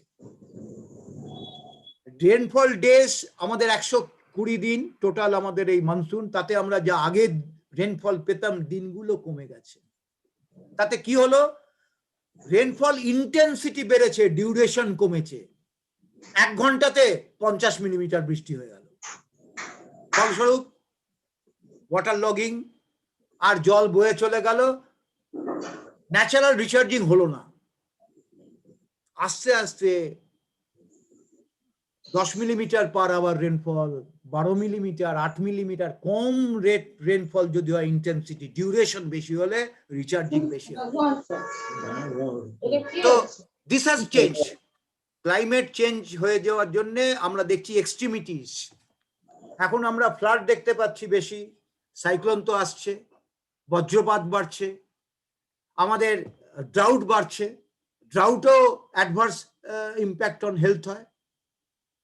তো সেই কারণে আমাদের ক্লাইমেট যদি চেঞ্জ হয়, ধরুন মনসুন দুটো, কেরালা আর হচ্ছে তামিলনাড়ু, এবারে ক্লাইমেট চেঞ্জে যদি মনসুন চেঞ্জ হয়ে যায় ওই রাজ্যের, তাহলে এগ্রিকালচারাল প্যাটার্ন তো চেঞ্জ হবে। ক্লাইমেট চেঞ্জ হলে যেহেতু বৃষ্টির সঙ্গে এর সম্পর্ক, সুতরাং আমাদের কৃষক বন্ধু ফার্মাররা এফেক্টেড হবে বেশি। অ্যান্ড দি পুয়ার ফার্মার যদি এফেক্টেড হয়, তাদের হেলথ কন্ডিশন খারাপ হবে, হাঙ্গার বাড়বে, পভার্টি বাড়বে। সুতরাং এই climate change will have adverse impact on the human health. আর বিশেষ করে সুন্দরবন অঞ্চলে এর ইম্প্যাক্ট সাংঘাতিক রূপে দেখা দেবে। ঘোড়ামারা দ্বীপ থেকে আরম্ভ করে অনেক দ্বীপ আজকে আস্তে আস্তে জলমগ্ন হচ্ছে, বহু মানুষ ভিটে ছাড়া হচ্ছে, জলের জন্য, ক্লাইমেট চেঞ্জের জন্য রেফিউজি হচ্ছে, আবার ওয়াটার সাপ্লাইয়ের জন্য হচ্ছে। মহারাষ্ট্রে লাটুর এলাকাতে এই গরমকালে জল নেই, জল পাওয়া যাচ্ছে না, গবাদি পশু নিয়ে মানুষের 300 কিলোমিটার 200 কিলোমিটার দূরে যাচ্ছে, 3 মাস থেকে আসছে, তারা সাময়িক রেফিউজি হচ্ছে because of water crisis, non availability of water. এটা হচ্ছে আজকে। আজকে ওয়াগানে করে জল আমাদের পাঠাতে হচ্ছে, রেলওয়ে ওয়াগানে করে। এইরকম সিচুয়েশন দাঁড়িয়ে যাচ্ছে।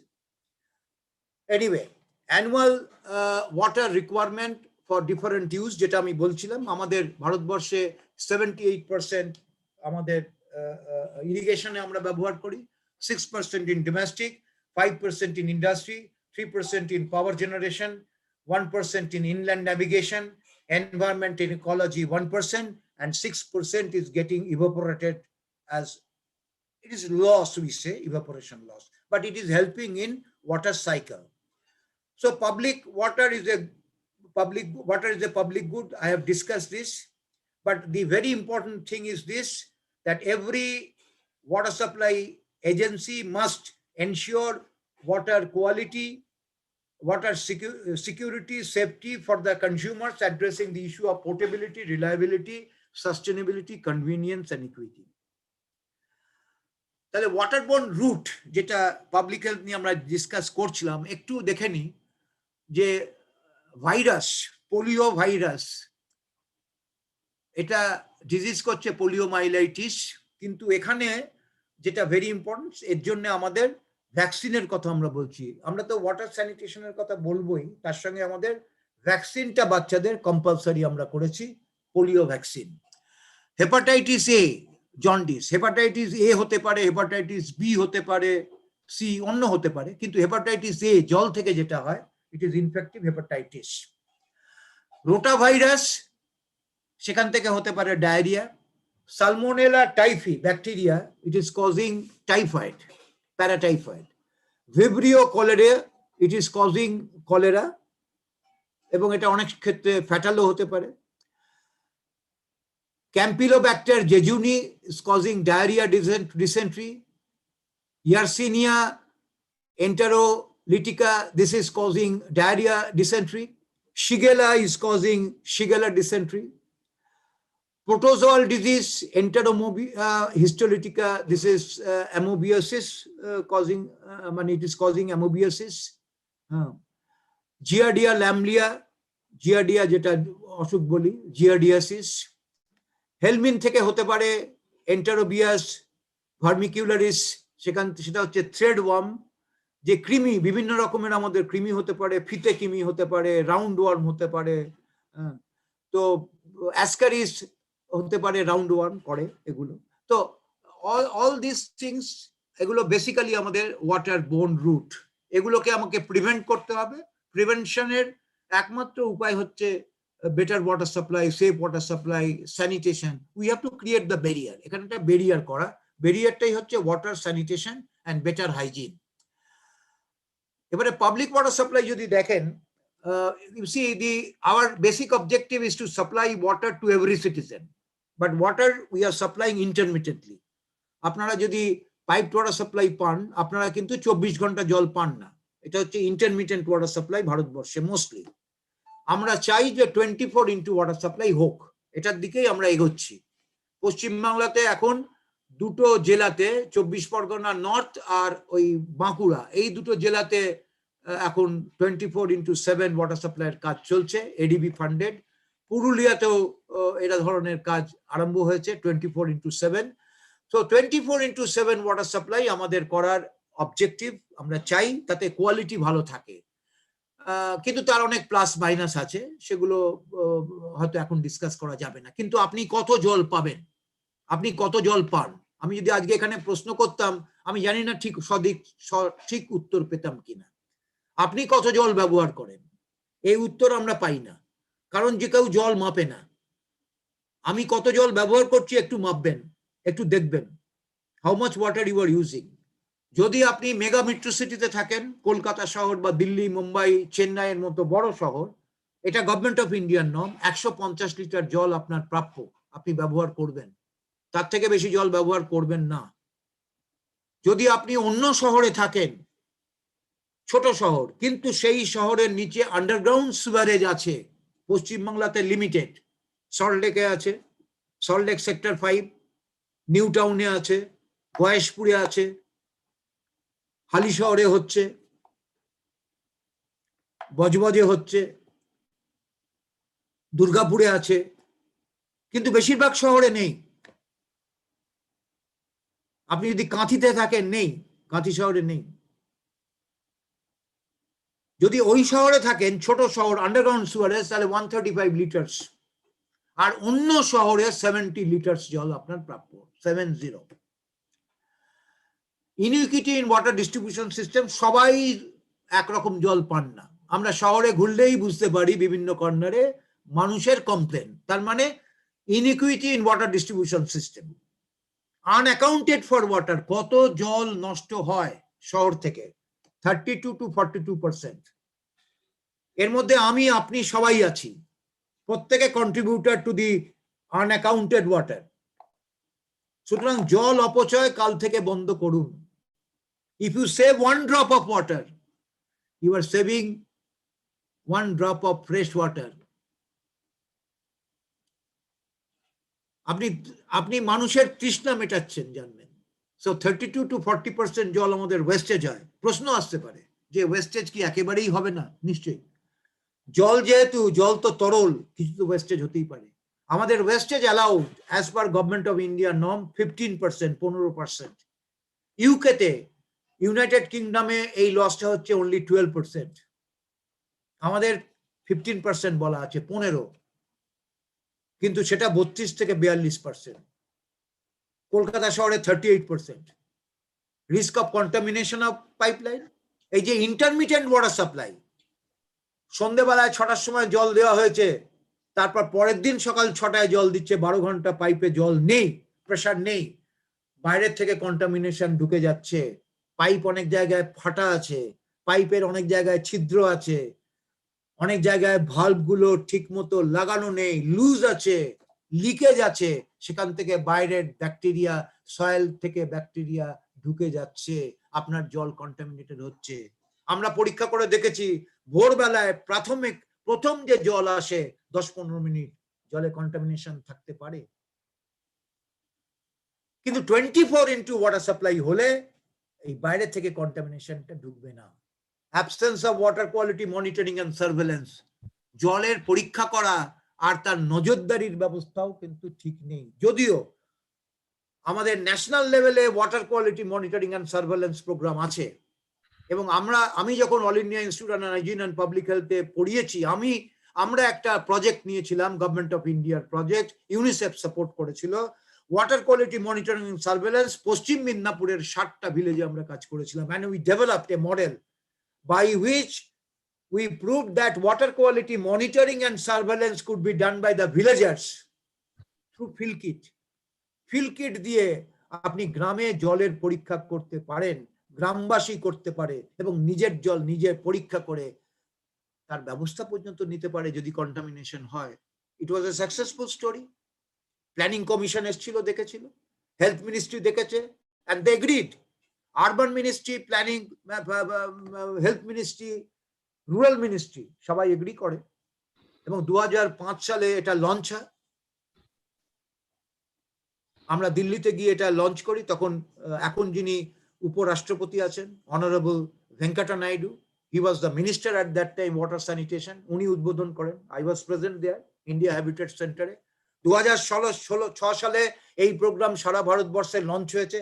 এই প্রোগ্রামটা আছে, এটা ফ্ল্যাগশিপ প্রোগ্রাম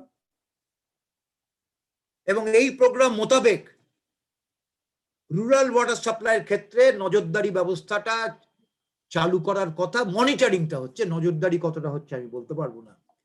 আজকে পশ্চিমবাংলায় 217টা গ্রামীণ ল্যাবরেটরি আছে, আপনার জেলাতেও আছে, আপনার ব্লকে বা আপনার পাশের ব্লকে আছে। আপনার কলেজের জলের টেস্টিং প্রতি বছর 2বার করে হওয়ার কথা, সেই রিপোর্ট আপনার পাওয়া উচিত। আপনি পাচ্ছেন কিনা জানবেন, নেবেন।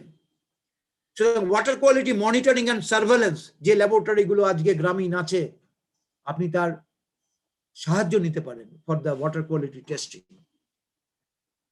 Medium and small সিটিজ do not pauses water testing laboratory. ছোট শহরে নেই, টেস্টিং নেই, প্রেশার থাকে না, পাইপলাইনের প্রেশার কম আছে। অনেকের দেখছেন প্রেশার পান না, জল জোরে পড়ে না, খুব আস্তে পড়ে। আর ওয়াটার মিটার নেই, আমাদের ওয়াটার মিটার নেই, সুতরাং কে কত জল পাচ্ছি না পাচ্ছি তার কোনো আমরা হিসেব রাখি না। আর জলের ডাইরেক্টলি কোনো ট্যাক্স নেই, সেই জন্য করি না। রুরাল ওয়াটার সাপ্লাইয়ের ক্ষেত্রে আপনি জানবেন যে গ্রামাঞ্চলে গ্রাউন্ড ওয়াটারের উপর ডিপেন্ডেন্ট ওয়াটার সাপ্লাই। আমাদের ইনইকুইটি ইন ওয়াটার সাপ্লাই আছে।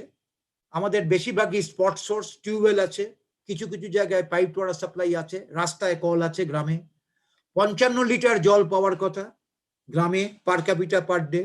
পশ্চিমবাংলায় পাবলিক হেলথ ইঞ্জিনিয়ারিং ডিপার্টমেন্ট যখন ডিজাইন করে, they design for 70 litres per capita per day, কিন্তু মিনিমাম 55 লিটার্স আপনাকে পেতে হবে গ্রামে। 30% গ্রামীণ এলাকায় জলের কোয়ালিটির প্রবলেম আছে। ওয়াটারবোর্ন ডিজিজ গ্রামাঞ্চলে বেশি। আরেকটা ডিজিজ যেটা পশ্চিমবাংলার ক্ষেত্রে আমরা দেখছি, সেটা ফ্লোরোসিস আর আর্সিনোকোসিস। আপনারা জানবেন যে দুটো ডিজিজ, ফ্লোরোসিস আর আর্সিনোকোসিস, এটা আছে। আমি আসছি এই জায়গাটায়। আমি এখানে যেটা বলি যে এই দুটো ডিজিজ কিন্তু গ্রামাঞ্চলে আমরা দেখতে পাই। Unsatisfactory water quality monitoring surveillance, poor operation maintenance, আর lack of awareness among people on wash মানে water and sanitation and hygiene. তাহলে কনসেপ্ট অফ ড্রিঙ্কিং ওয়াটারটা কি হবে? এতক্ষণ যেটা বলছিলাম, it must be free from bacteriological contamination, মানে free from pathogenic organism. It must be clear, crystal clear, no salinity, free from offensive smell and taste,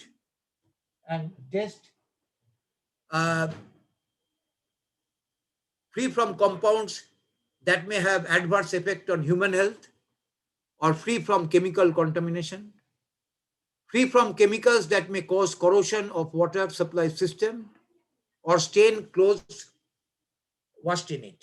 মানে basically আমরা যেটা বলতে চাইছি সেটা হচ্ছে, ইট must be free from bacteriological contamination, it must be free from chemical contamination, and it must be clear, crystal clear.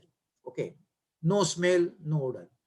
কোয়ালিটিটা কিরকম হওয়া দরকার, দু একটা parameter I want to bring before you. হয়তো আপনারা ল্যাবরেটরিতেও কিছু অ্যানালিসিস করেছেন বা দেখানো হয়। পিএইচটা ভেরি ইম্পর্টেন্ট আমাদের জলে, 6.5 to 8.5। Bureau of Indian standard কিন্তু এই স্পেসিফিকেশন তৈরি করেছে, এটা পাবলিশড, এবং ওয়াটার সাপ্লাই এজেন্সি কে এটা ফলো করতে হয়। আমরা যখন ওয়াটার সাপ্লাই করি, এই পারমিসিবল লিমিটের মধ্যে রাখা বাঞ্ছনীয়। আমাদের কিন্তু ডিজায়ারেবল লিমিটও আছে। তাহলে ডিজায়ারেবল লিমিটটা হচ্ছে খুব ভালো, আর পারমিসিবল লিমিট আমাদের দেশে দুটো লিমিট, যেহেতু এত বড় দেশ, বিভিন্ন রকমের কোয়ালিটি এই পর্যন্ত আমরা অ্যালাউড।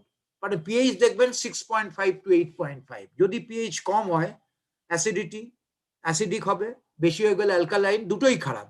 এটা মিউকাস মেমব্রেন এফেক্ট করে যাবে, খুব ভালো নয়। সুতরাং one must see to this. Ground ওয়াটারের পিএইচ একটু কম হয়, সারফেস ওয়াটার একটু বেশি হয়। টার্বিডিটি 1 NTU, NTU মানে nephelometric turbidity unit, which is equivalent to 1 milligram of silica in 1 liter of water.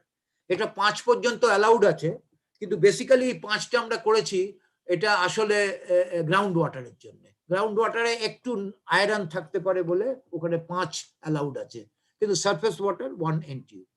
Total dissolved solids, জলের টেস্টটা এর উপর ডিপেন্ড করে। 500 মিলিগ্রাম পার লিটার আমরা ডিজায়ারেবল বলি, 2000 milligram per litre maximum permissible. আসলে এখন মানুষজন বেশি ডিজলভ সলিড হলে খেতে চাইছে না, তখন ওই আরও বসিয়ে দিচ্ছে। কেউ যদি আরও বা রিভার্স অসমোসিস 500 মিলিগ্রাম পার লিটারের নিচে বসান, এটা অফেন্সিভ। গঙ্গা নদীর জল সরবরাহ হচ্ছে পরিশোধন করে, আর আমি বাড়িতে আরও বসালাম, এটা ডেট্রিমেন্টাল টু দি হেলথ। ভালো জলকে আপনি খারাপ করছেন। কিছু তো ডিজলভ সলিডস জলে থাকা দরকার, কিছু তো ক্যালসিয়াম ম্যাগনেসিয়াম জলে থাকা দরকার। আরও লাগিয়ে ক্যালসিয়াম ম্যাগনেসিয়াম চলে গেল, নেই, জলের টিডিএস কমে 10 হয়ে গেল, 20 মিলিগ্রাম পার লিটার হয়ে গেল, এ তো কার্ডিওভাস্কুলার প্রবলেম হতে পারে, অ্যাডভার্স ইম্প্যাক্ট হতে পারে। এগুলো তো দেখা উচিত। সুতরাং চোখ বন্ধ করে ওয়াটার পিউরিফায়ার লাগানো একদম উচিত নয়। আপনি ওয়াটার পিউরিফায়ার লাগাবেন, ওয়াটার কোয়ালিটি নিজে টেস্ট করে নেবেন ভালো ল্যাবরেটরি থেকে, বুঝবেন কোনটা সরাতে হবে, সে তার জন্য আপনি ওয়াটার পিউরিফায়ার লাগাবেন। আপনি কি দুম করে একটা ওষুধ খেয়ে নেবেন ডাক্তারবাবুকে না জিজ্ঞেস করে? আয়রন, আরেকটা কথা আমি বলি, অনেকে বলে যে জল ফুটিয়ে খেলে খারাপ হয়ে যায়। জল ফুটিয়ে খেলে কিছু খারাপ হয় না। জল ফুটিয়ে খেলে ক্যালসিয়াম বাইকার্বনেট আর ম্যাগনেসিয়াম বাইকার্বনেটটা চলে যায়, কিন্তু calcium sulphate, magnesium sulphate, calcium chloride, magnesium chloride থাকে। সুতরাং ক্যালসিয়াম ম্যাগনেসিয়াম সল্ট থাকে, যেটা প্রয়োজন। সুতরাং ওই ওয়াটার পিউরিফায়ার বিক্রেতা এসে বললো যে জল ফোটালে আপনার সব মিনারেল চলে যাবে, ভুল কথা, ইটস নট কারেক্ট। এবারে হচ্ছে iron. Iron 1 milligram per litre আমাদের ডিজায়ারেবল পারমিসিবল। গ্রাউন্ড ওয়াটারে থাকে, সারফেস ওয়াটারে iron normally we don't get. Ground ওয়াটারে আয়রন বেশি থাকতে পারে।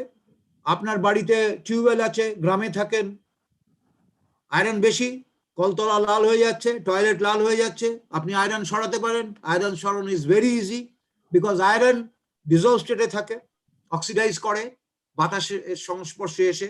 যেই আপনি টিউবওয়েল থেকে জল পাম্প করলেন, বাতাসে অক্সিজেন জলে ডিজলভ হয়ে যাবে।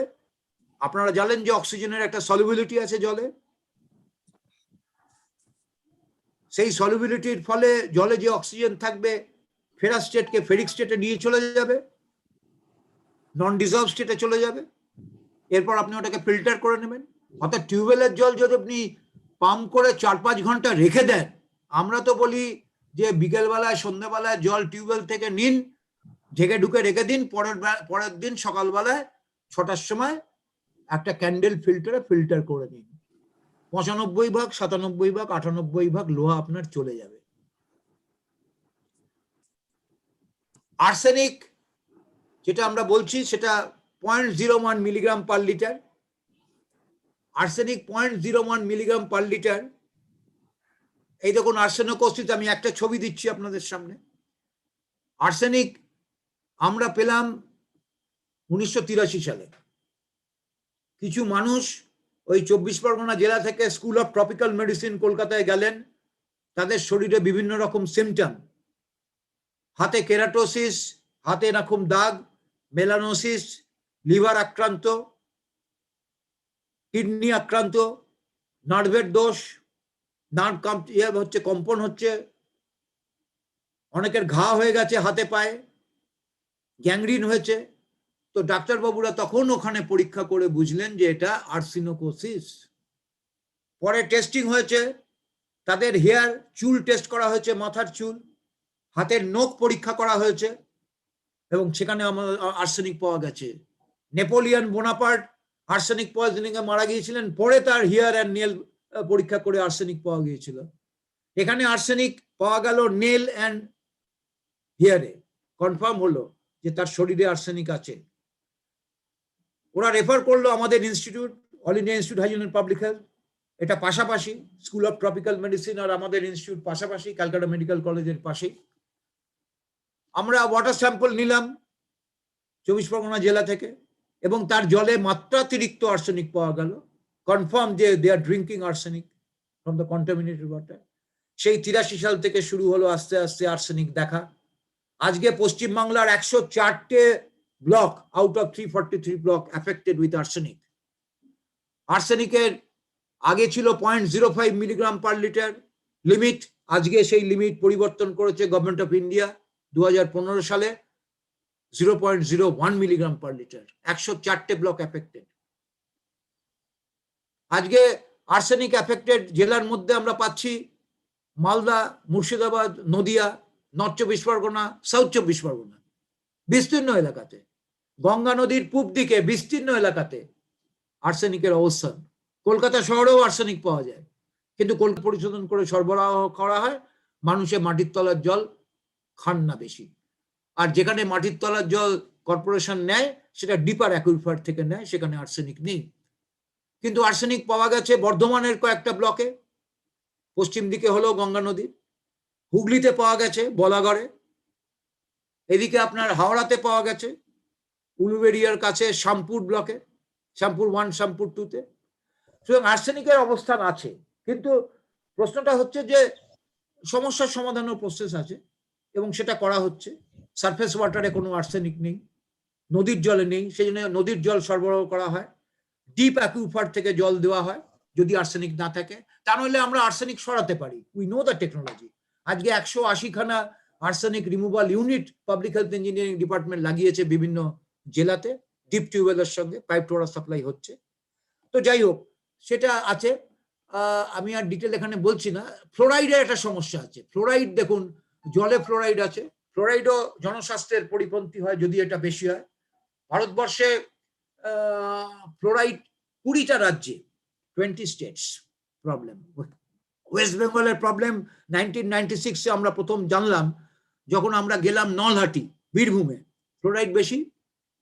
আজকে ফ্লোরাইড পাওয়া গেছে 43টা ব্লকে, 43 blocks are affected with fluoride in West Bengal out of 343। জেলাগুলো বাঁকুড়া, বীরভূম, পুরুলিয়া, উত্তর দিনাজপুর, দক্ষিণ দিনাজপুর আর মালদা। এই বেসিক্যালি এই কয়েকটা জেলাতে আমরা পেয়েছি।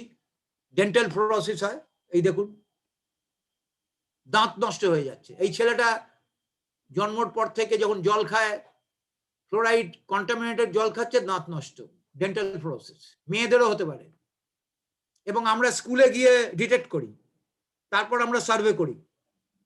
ফ্লোরাইডের বহু জায়গায় আমি কাজ করেছি, কর্ণাটকে করেছি, আসামে করেছি, বহু সব স্টেটেই প্রায় ফ্লোরাইডের প্রবলেম। আর্সেনিকের যেটা বলেছিলাম, আর্সেনিকও কিন্তু অন্য স্টেটে আছে, Bihar, Jharkhand, Uttar Pradesh, Assam is also affected, মণিপুরে আছে। যাই হোক, এই ফ্লোরাইড থেকে কি হয়? Dental fluorosis. আর কি হয়? স্কেলিটাল ফ্লোরোসিস, হাড়ের ক্ষয় রোগ, নন স্কেলিটাল ফ্লোরোসিস, কাজকর্ম করতে পারে না স্কেলিটাল ফ্লোরোসিস হলে। তো এই সমস্যাগুলো আছে। আর আমাদের যেটা দেখি bacteria, coliform organism, total coliform, faecal coliform, this must be absent. এইটা আমাদের টেস্ট করতে হয়, and this must be absent. যদি থাকে আপনি ক্লোরিনেশন করবেন, সিম্পল।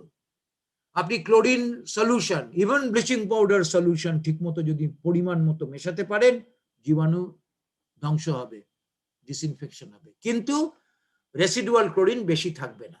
এগুলো কতগুলো লিমিট আছে। এনিওয়ে, তো গ্রাউন্ড ওয়াটার কোয়ালিটির এই সমস্ত সমস্যা আমি বলেছি। আর্সেনিক, ফ্লোরাইড, আয়রন, নাইট্রেটের সমস্যা হতে পারে। আমরা অন্য স্টেটে কাজ করে দেখেছি নাইট্রেটের সমস্যা।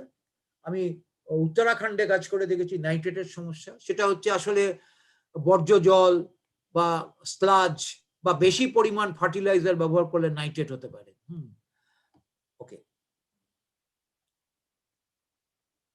সারফেস ওয়াটার কোয়ালিটি এবারে যদি আসি, সেটাও তো ডিটোরিয়েট হচ্ছে বিভিন্ন কারণে।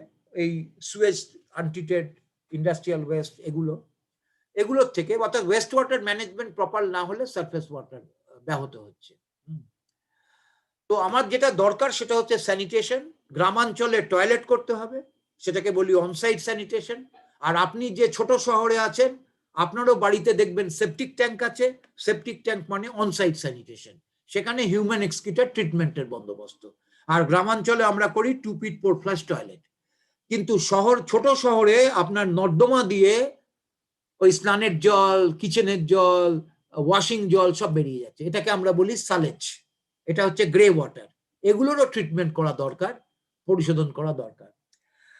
আর বড় শহরে কলকাতার মতো সল্টলেক, যেখানে আন্ডারগ্রাউন্ড সুয়ার আছে, সেখানে আমাদের সুয়েজ ট্রিটমেন্ট প্ল্যান্ট করি আমরা, সেখানে সেটা হচ্ছে অফসাইড স্যানিটেশন, এবং সেখানে আমরা ট্রিটমেন্ট করে আমরা পরিশোধন করে জল ফেলি। কিন্তু আজকে যেটার উপর এমফাসিস দিই আমরা, সেটা হচ্ছে recycling and reuse of waste water. কোনো জলকে আমরা নষ্ট করব না, আমরা ব্যবহার করব। So this are very important to us. আমরা সেটা যে জন্য আমরা বলি যে in sewage treatment plants, sewage can be treated and upgraded for recycling and reuse. And water reclamation should be the object of wastewater management. মানে আমাদের বর্জ্য জলটাকে আমাদের ট্রিটমেন্ট করে we have to utilize, reclaim করতে হবে। ইন্ডাস্ট্রিকে বলছি আমরা, তুমি ওই জলটাকে আবার পুনর্ব্যবহার করো। আমরা মিউনিসিপ্যালিটিকে বলছি এই জলটা তুমি নিয়ে ইরিগেশনের কাজে ব্যবহার করো, মাছের চাষ করো, বিভিন্ন ভাবে এটা ইউজ করার কথা আমরা বলছি। আমরা বলছি হর্টিকালচারে ব্যবহার করো, প্লেগ্রাউন্ডে আমরা ব্যবহার করতে পারি, বিভিন্ন জায়গাতে আমরা ব্যবহার করতে বলছি। আমরা মাল্টি স্টোরিজ যে সমস্ত বিল্ডিং হচ্ছে হাউসিং প্রজেক্টকে, তাদেরকেও বলছি যে এই জলটা দিয়ে তোমরা গার্ডেনিং করো, গ্রিনারি ডেভেলপ করো, গ্রিন বেল্ট ডেভেলপ করো। ইকোনমিক ইম্প্যাক্ট অফ ইনঅ্যাডিকুয়েট স্যানিটেশনটা যদি দেখেন, আপনি দেখবেন যে inadequate sanitation cost India 2.4 trillions. That is US 53.8 billions. This was equivalent to 6.4% of India's GDP in 2006. আমাদের ইকোনমিক ইম্প্যাক্ট যেটা আমরা মাপি due to inadequate sanitation, তার মধ্যে health related impact, basically premature death, cost of treating disease, illness time, lost time, 71%. Domestic water related impact যেটা household treatment, use of bottle water, time cost, এগুলো হচ্ছে 7.8%। মানে use of bottle water, আজকে জলের জন্য আপনি কত খরচা করছেন, আপনি কত টাকার জল কিনছেন, তো এটা একটা ইম্প্যাক্ট আছে, ইকোনমিক ইম্প্যাক্ট। আপনি জল হয়তো 1000 টাকার জল কিনছেন, জলের জন্য খরচা করছেন। আপনি একটা ওয়াটার মেশিন কিনেছেন 15,000 টাকা, সেটা যদি আপনার তার ইন্টারেস্ট আপনাকে দিতে হয়, যদি লোনে নেন, ধরুন ইন্টারেস্ট, অ্যানুয়াল অপারেশন মেনটেন্যান্স আছে, এএমসি আছে 1000 টাকা, 1200 টাকা, তো এগুলো তো কস্ট। আমি যদি জল ভালো দিতাম তাহলে তো আপনার ওই মেশিনটা দরকার হতো না। আপনি যদি কালকে পোস্ট ডক করতে ইউএসএ যান, কি ইউকেতে যান, কি কোনো ইউরোপিয়ান কান্ট্রিতে যান, তো ওখানে তো কি জল বোতলের খাবেন, ওখানে তো কলের জলই খাবেন। আমরাও তো গিয়ে খাচ্ছি, কিছু তো হচ্ছে না। অর্থাৎ আমরা convinced the tap water that I am getting in the developed country is safe, এবং আমরা পান করছি, আমাদের কোনো রোগ হচ্ছে না। আমরা ব্রাসেলসে যাচ্ছি, জল খাচ্ছি ট্যাপ ওয়াটার, হোটেলের, কিছু হচ্ছে না। লন্ডনে যাচ্ছি, জল খাচ্ছি, কিছু হচ্ছে না। আমরা মায়ামিতে যাচ্ছি, কিছু হচ্ছে না। কিন্তু এখানে আমার হচ্ছে, আমার এখানে খরচা লাগছে অনেক বেশি। Anyway, access time impact, cost of additional time for accessing shared toilet or open defecation, absence of children from school and women from workplace 20%. স্কুলে যাচ্ছে না, স্যানিটেশনের অভাবে ড্রপ আউট হয়েছে, হয় নিজে তা না, হয়তো এগুলো এখন কম হচ্ছে। স্কুলে টয়লেট কম আছে, এখনো আমরা দেখছি 2টো টয়লেট, একটা টয়লেট তালা দেওয়া আছে, টিচাররা ব্যবহার করবেন কেন? টিচারদের জন্য আলাদা টয়লেট, বাচ্চাদের জন্য একটা toilet, so they can not use. Open urination হচ্ছে। একটা স্কুলে গেলাম, টয়লেট ব্যবহার করতে পারছি না, অত্যন্ত নোংরা। আমার এক্সপিরিয়েন্স, আমি হেডমাস্টার মশাইকে বললাম যে আপনার টয়লেটে তো যাওয়াই যাচ্ছে না, বলে এখানে পরিষ্কার করার কোনো লোকই পাওয়া যায় না। So you can not enter in a toilet in a school, higher secondary school. তো এটাতে ইম্প্যাক্ট হবে, adverse impact on the health হতে পারে। মেজার করছি না হয়তো আমরা। স্কুলে আসছে না মেয়েরা 3 দিন 2 দিন,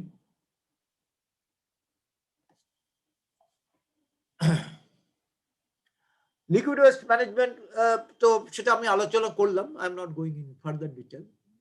তো what I like to mention is that আমরা যে ওয়েস্ট ওয়াটার ট্রিটমেন্ট করি, আমরা মনে করি যে waste water treatment system would be like a factory and we will generate resources. আমাদের বেসিক্যালি রিসোর্স রিকভারি করতে হবে। Waste is not waste but wealth, এই কথা তো আমরা বলি, we say this. So therefore we let us generate resource. ধরুন solid waste, আপনার সলিড ওয়েস্ট থেকে কি হচ্ছে? অর্গানিক, আমি তো ম্যানুয়ার তৈরি করতে পারি, সেই ম্যানুয়ার আমি এগ্রিকালচারে ব্যবহার করতে পারি, এটা করা হচ্ছে। আপনি আপনার ড্রাই ওয়েস্ট তার 50% রিসাইকেবল, কত রকমের পেপার, কার্ডবোর্ড বক্স, প্লাস্টিক আছে বিভিন্ন ধরনের। প্লাস্টিক 17 টাকা থেকে 3 টাকা কিলোতে বিক্রি হচ্ছে, বিভিন্ন কোয়ালিটির। গ্লাস আছে, ক্লথ আছে, সব বিক্রি হয়। 20% of the total West salvage হয়, বিক্রি হয়। ওয়েস্ট পিকার, যাদেরকে আমরা বলি ক্লাইমেট দূত, ক্লাইমেট ভলান্টিয়ার, তারা তো করে। Let us do it organised manner. এখান থেকে তো সেলফ হেল্প গ্রুপ, ওই ওয়েস্ট পিকারদের রিহ্যাবিলিটেশন হতে পারে, সোশ্যাল আপলিফমেন্ট হতে পারে, তাদেরকে এনগেজ করা হোক। আজকে চাইল্ড লেবার, তারা কাজ করছে, বাচ্চাগুলো পড়াশোনা করছে না, তাদের ফেসিলিটি দেওয়া হোক। অর্গানাইজ সিস্টেমে এই ময়লাগুলোকে পরিষ্কার করা হোক, মানে সালভেজ করা হোক। এটা হচ্ছে ভারতবর্ষের অনেক জায়গাতে, আমরাও এখানে শুরুর চেষ্টা করছি নিশ্চয়ই, যে প্লাস্টিক আলাদা করো, রিসাইক্লিং করো, RDF বার করো, রিফিউজ ডিরাইভ ফুয়েল তৈরি করা হচ্ছে, বার করা হচ্ছে, সালভেজিং করো। Late us generate resource.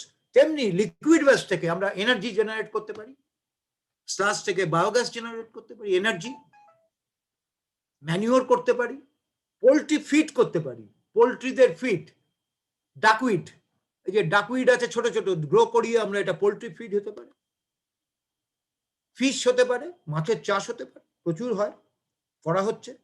And irrigation water, তাহলে কোনো জলই আমি নষ্ট করবো না, I will utilise, let us utilise it. তাহলে ফ্রেশ ওয়াটার সেভিং হবে, ওয়াটার ক্রাইসিস কম হবে, এবং adverse impact on public health কমে যাবে। Money needs to be earned from the sale of products, and earned money can be utilized for the O&M. Even there may be profit.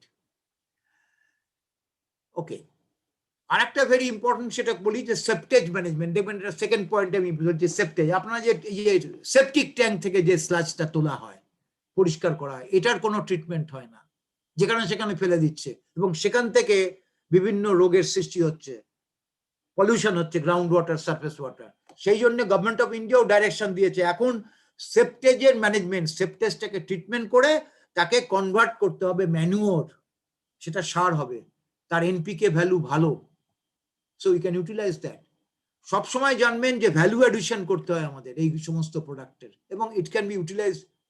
আজকে যদি urea, DAP, ঠিক আছে, we are not against urea, DAP, chemical fertiliser, কিন্তু urea, ডিএপির ব্যবহার কমাতে পারি।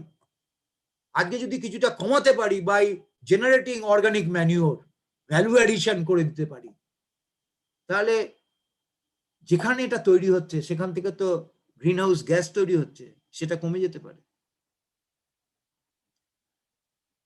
So we have to try, we should not waste our resources, এটাই হচ্ছে আমাদের বক্তব্য। ওকে, তো লিকুইড ওয়েস্টের বিভিন্ন রকম আছে, আমি I am not going in details with respect to this, টাইমটা কমে আসছে, তাই জন্য আমি যেটা বলছি সেটা হচ্ছে যে বিভিন্ন রকম, যেহেতু গ্রামাঞ্চলেও আপনাদের কলেজ, সে কারণে আমাদের বিভিন্ন রকম টয়লেট আছে, এগুলো আমাদের 2 পিট পারপাস টয়লেট, আপনাদের জেলাতে বা আপনাদের ব্লকেও এই ধরনের হয়, এটা লিচ পিট। এগুলো হচ্ছে টয়লেট, কম খরচে, 12,000 টাকা করে খরচা পড়ে, এইটা সুপার স্ট্রাকচার নিয়ে 2টো করে পিট, একটা ফ্যামিলি 1 বছরে প্রথম পিট বন্ধ, 4 বছরে অন্তর অন্তর এই পিটটা চেঞ্জ মানে ফিল আপ হয়ে যায়, এটা ম্যানিওর হয়ে যায়, বুঝতে পেরেছেন? এটা আর এক ধরনের টয়লেট, এখানে আলোচ্য বিষয় নয়। এটা আমাদের যেখানে ট্রাইবাল পপুলেশন, যারা জল ব্যবহার করে না, অনেকে তো টয়লেটে, সবাই আমরা জল ব্যবহার করি, অনেকে করে না যাদের, তাদের জন্য এটা করা হচ্ছে। এটা ভেন্টিলেটেড ইমপ্রুভ, এটা সেপটিক ট্যাঙ্ক, অনেকের বাড়িতেই আছে। তো এই সেপটিক ট্যাঙ্কটা ইজ ভেরি ইম্পর্টেন্ট। দুটো কম্পার্টমেন্ট আমি দিয়েছি, অনেকে তিনটে কম্পার্টমেন্ট করেন, বাট এইটা যেটা ভেরি ইম্পর্টেন্ট হচ্ছে এটা কস্টলি, ওটা অনসাইট স্যানিটেশন। কিন্তু এফ্লুয়েন্ট যেটা বেরোচ্ছে, জলটা যেটা বেরিয়ে যায় এখান থেকে, এটা কিন্তু হাইলি পলিউটেড, এখানেও পলিউশন থাকে, এটা পলিউশন কম নয়। তার জন্য এটাকে গ্রামাঞ্চলে আমরা সোকপিট করি, আর শহরাঞ্চলে আজকাল কেউ বানায় না সোকপিট, ও নর্দমায় ফেলে দিচ্ছে, ফলে সেই জলটা কন্টামিনেটেড হাইলি, এবং তার জন্য পরিশোধনের দরকার আছে। আর এই সেপ্টেজের যে স্লাজটা, যেটা এটা 5 বছর 6 বছর অন্তর পরিষ্কার করা হয়, এটা ট্রিটমেন্ট করতে হয়, একটু করে নিয়ে এটা ম্যানিউর হিসেবে ব্যবহার করা যায়, এবং এটার কথাই বলা হয়েছে আজকে। এটা এক ধরনের টয়লেট, এটা ইকোস্যান টয়লেট। এখানে এটা হচ্ছে, এটা বেসিক্যালি আমরা হিউম্যান এক্সক্রিটাকে সার তৈরি করি, আমরা ম্যানিউর তৈরি করা হচ্ছে। এগুলো হচ্ছে ড্রাই টয়লেট, এখানে ইউরিন মেশে না, অনলি নাইট সয়েল থাকে। এটা অ্যাকচুয়ালি ভিয়েতনাম মডেলের অনুকরণে, এটা ইকোস্যান টয়লেট। এটা তামিলনাড়ুতে অনেক হয়েছে, পশ্চিমবাংলাতে খুব কম হয়েছে, মণিপুরে কিছু হয়েছে আমি দেখেছি, আমি গেছি মণিপুরে। এটা কস্টলি একটু, বাট এটা একটা সুবিধা হচ্ছে, এটা একতলা, দোতলা, তিনতলা, যেখানে খুশি আপনি বানাতে পারেন। দুটো আছে। আর এটা অ্যাকচুয়ালি তামিলনাড়ুতে করেছে ওরা, এখান থেকে ইউরিনটা আলাদা হয়, এখানে দেখবেন এটা আলাদা করে নিয়েছে। এটা ইকো ফ্রেন্ডলি, অর্থাৎ human excreta converted to compost, আর ইউরিন ইজ কালেক্টেড, এই পাইপ দিয়ে কালেক্ট হচ্ছে। দেখুন এখানে নেক্সট ছবিতে একজন মহিলা এই ইউরিনটা কালেক্ট করে নিচ্ছে। এই ইউরিনটা জলের সঙ্গে মিশিয়ে ডাইলুট করে ফার্মারদের কাছে বিক্রি করা হয়। এটা অ্যাকচুয়ালি পাবলিক টয়লেটে এটা লাগিয়েছে তামিলনাড়ুতে কিছু এনজিও। আর আমাদের তো এখানে পশ্চিমবঙ্গে আমরা কমিউনিটি টয়লেটে যাই, সেখানে আমরা পয়সা দিই, লেখা আছে পে অ্যান্ড ইউজ টয়লেট, মানে আমরা 1 টাকা 2 টাকা দিয়ে টয়লেটটা ইউজ করি, বা 4 টাকা 3 টাকা যাই হোক না কেন, পে করি। ঠিক আছে, পে তো করতেই হবে, কারণ পরিষ্কার রাখার জন্য। এই তামিলনাড়ুতে এনজিও করেছে কি, যে যাবে তাকে ওরা 1 টাকা করে দেয়, এটা ইউজ অ্যান্ড গেট মানি, এখানে লেখা আছে দেখুন, use and get money toilet, অর্থাৎ ওরা 1 টাকা করে দিয়ে দেয়, কারণ আপনি ইউরিন কন্ট্রিবিউট করেছেন, তো ওই ইউরিনটা ফার্টিলাইজার হচ্ছে, নাইট্রোজেন ফার্টিলাইজার, সেই জন্য ওরা এটা করেছে। যাই হোক, এটা ইন্টারেস্টিং, জাস্ট একটা এক্সাম্পল দিলাম। যাই হোক, নেক্সট, এই হচ্ছে ফিকাল স্লাজ ম্যানেজমেন্ট। আপনার সেপটিক ট্যাঙ্কের স্লাজের যে ট্রিটমেন্টের বন্দোবস্ত, এখানে আমি সাইকেল করে ছোট করে দেখিয়ে দিয়েছি। এখন যেটা হয় দেখবেন ক্রস করে দেওয়া আছে, এই ক্রসটা হচ্ছে আসলে এটা করতে বারণ, যেটা হয় এখন ওপেনলি না করে আমাদের একটা ক্লোজ লুপে ট্রিটমেন্ট করে এটাকে ফার্টিলাইজার হিসেবে ব্যবহার করতে হয়। তো ওয়েস্ট ওয়াটার ন্যাচারালি সেখান থেকে ম্যালেরিয়া ফাইলেরিয়া হতে পারে বলে আমাদের ওয়েস্ট ওয়াটার যেন অ্যাকুমুলেট না করে তার বন্দোবস্ত করতে হয়। আমি এখানে একটা এক্সাম্পল দেখাচ্ছি প্লাস্টিক ওয়েস্টের, মানে কেন দেখালাম, এটা লিকুইড ওয়েস্ট সলিড ওয়েস্ট দুটোই দেখাচ্ছি। মানে দেখুন, lack of liquid waste management, solid waste, এই গঙ্গা দূষিত হচ্ছে, এই ঘাটটা কিন্তু নমামি গঙ্গাতে তৈরি হলো, কিন্তু সলিড ওয়েস্টটা দেখুন, তো এখানে সলিড ওয়েস্ট এইভাবে পড়ছে একটা গঙ্গার ঘাটে, আলটিমেটলি এটা তো ঢুকে যাবে জোয়ারের সময়, এটা তো আলটিমেটলি চলে যাবে সি লিটার হিসেবে, সমুদ্রে চলে যাবে, মাছের পেটে যাবে, তিমি মাছের পেটে যাবে, বা বহু এর পেটে যাবে, চলে যাবে aquatic. So aquatic flora and fauna would be jeopardy, বায়োডাইভার্সিটির ক্ষতি হবে।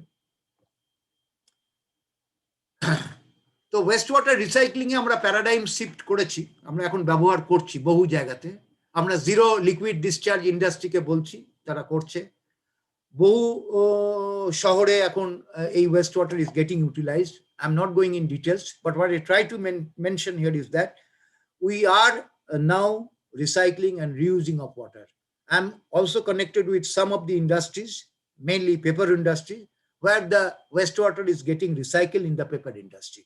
80%, 85% wastewater after treatment is getting utilized in the paper industry. So recycling of wastewater is going on.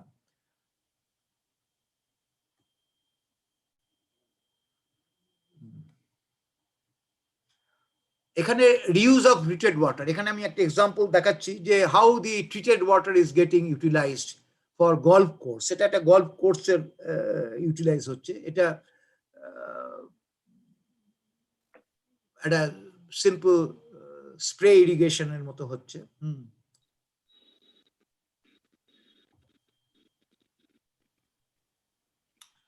এখানে আমি একটা এক্সাম্পল দিচ্ছি কলকাতার, আপনারা হয়তো অনেকে জানেন বা অনেকে জানেন না যে কলকাতার ইস্টে পূর্ব দিকে আমাদের একটা বিরাট জলাশয় আছে, 12,900 হেক্টর ওয়েস্টল্যান্ড বলি আমরা, ওয়েটল্যান্ড বলি, ওয়েস্টল্যান্ড না ওয়েটল্যান্ড, ইস্ট কলকাতা ওয়েটল্যান্ড, পূর্ব কলকাতা জলাভূমি আমরা বলি 12,900। তো এটা পুরনো, কলকাতা শহর যখন তৈরি হয়েছিল, কলকাতা মিউনিসিপাল বডি যখন ইংরেজরা রাজত্ব করেছিল, তখন তারা ঠিক করেছিল যে একদিকে তো গঙ্গা বয়ে যাচ্ছে কলকাতার পশ্চিম দিয়ে, আর পূর্ব দিকের এই অঞ্চলে কলকাতার সমস্ত বর্জ্য ফেলা হবে, অর্থাৎ কলকাতার ময়লা জল থেকে আরম্ভ করে সলিড ওয়েস্ট সব ওখানে যাবে। তো ওইখানে তারা বলেছিল যে কলকাতার ময়লা জলটা ওখানে ফিশারি করে ব্যবহার করতে পারে বলে ওখানে প্রচুর ফিশারি ডেভেলপড হয়েছিল। 264খানা ফিশারি ডেভেলপড আছে। কলকাতার ময়লা জল অলমোস্ট 90%, আজকে প্রায় 1100 মিলিয়ন লিটার পার ডে ময়লা জল কলকাতার ওই ইস্ট কলকাতা দিয়ে বয়ে চলে যায়। যায় কোথায়? কুলটি নদীতে যায়। কুলটি নদী থেকে কোথায় চলে যায়? বিদ্যাধরী। বিদ্যাধরী থেকে এটা কানেক্টেড টু বে অফ বেঙ্গল। এই হচ্ছে অবস্থান। তো কলকাতা থেকে এই ময়লা জলটা যখন যাচ্ছে, বিভিন্ন ভেড়িতে এই কলকাতার ময়লা জল ব্যবহার করা হচ্ছে এবং ময়লা জল সেই ভেড়িতে পরিশোধিত হচ্ছে। টেকনোলজি কি? Natural treatment technology. আমাদের ট্রিটমেন্ট টেকনোলজিতে কি হচ্ছে না, ব্যাকটেরিয়া অর্গানিক ম্যাটারকে ইউটিলাইজ করছে, অক্সিডাইজ করছে, কার্বন ডাইঅক্সাইড অ্যান্ড ওয়াটার, আর তার পপুলেশন বাড়ছে ব্যাকটেরিয়া। আর ব্যাকটেরিয়ার জন্য কি প্রয়োজন? তার অক্সিজেন প্রয়োজন। জলে অক্সিজেন দিচ্ছে কে? অ্যালগি। অ্যালগি জলে গ্রো করছে ওপরে, এবং অ্যালগি যেহেতু ফটোসিনথেসিস করছে, সূর্যের থেকে রেডিয়েশন নিচ্ছে, সূর্যের আলো আসছে, ফটোসিনথেসিস হচ্ছে এবং সে অক্সিজেন জেনারেট করছে জলে। তাহলে অ্যালগি ফটোসিনথেসিস করে অক্সিজেন জেনারেট করছে, ব্যাকটেরিয়া সেই অক্সিজেন ব্যবহার করে কার্বন ডাইঅক্সাইড জেনারেট করছে, অ্যালগি সেই কার্বন ডাইঅক্সাইড ইউটিলাইজ করে অক্সিজেন জেনারেট করছে। তাহলে ওখানে একটা প্রাকৃতিক ভারসাম্য রক্ষা হচ্ছে, সিম্বায়োটিক রিলেশনশিপ মেনটেন হচ্ছে। হয়ে আমার আসলে কি হচ্ছে, আমার ময়লা জল সেখানে পরিশোধিত হচ্ছে ন্যাচারাল প্রসেসে। এখানে কোনো এনার্জি লাগছে না, এনার্জি এফিশিয়েন্ট, ন্যাচারাল এনার্জি আমরা ইউজ করছি, নেচারকে ব্যবহার করছি। টেকনোলজির জন্য নেচার, ওই ব্যাকটেরিয়া সবই নেচার থেকে হচ্ছে, খালি একটু কন্ট্রোল করছি আমরা। লোকজন যারা আছে, ম্যান পাওয়ার যারা আছে তারা জানে, দক্ষ। কিন্তু সেখানে কি তৈরি হচ্ছে? মাছ হচ্ছে। এই মাছ ওখানে আমরা গ্রো করছি, ফিশ, এবং ফিশের growth very high, 7 tonne per hectare per ইয়ারে গ্রোথ হয়।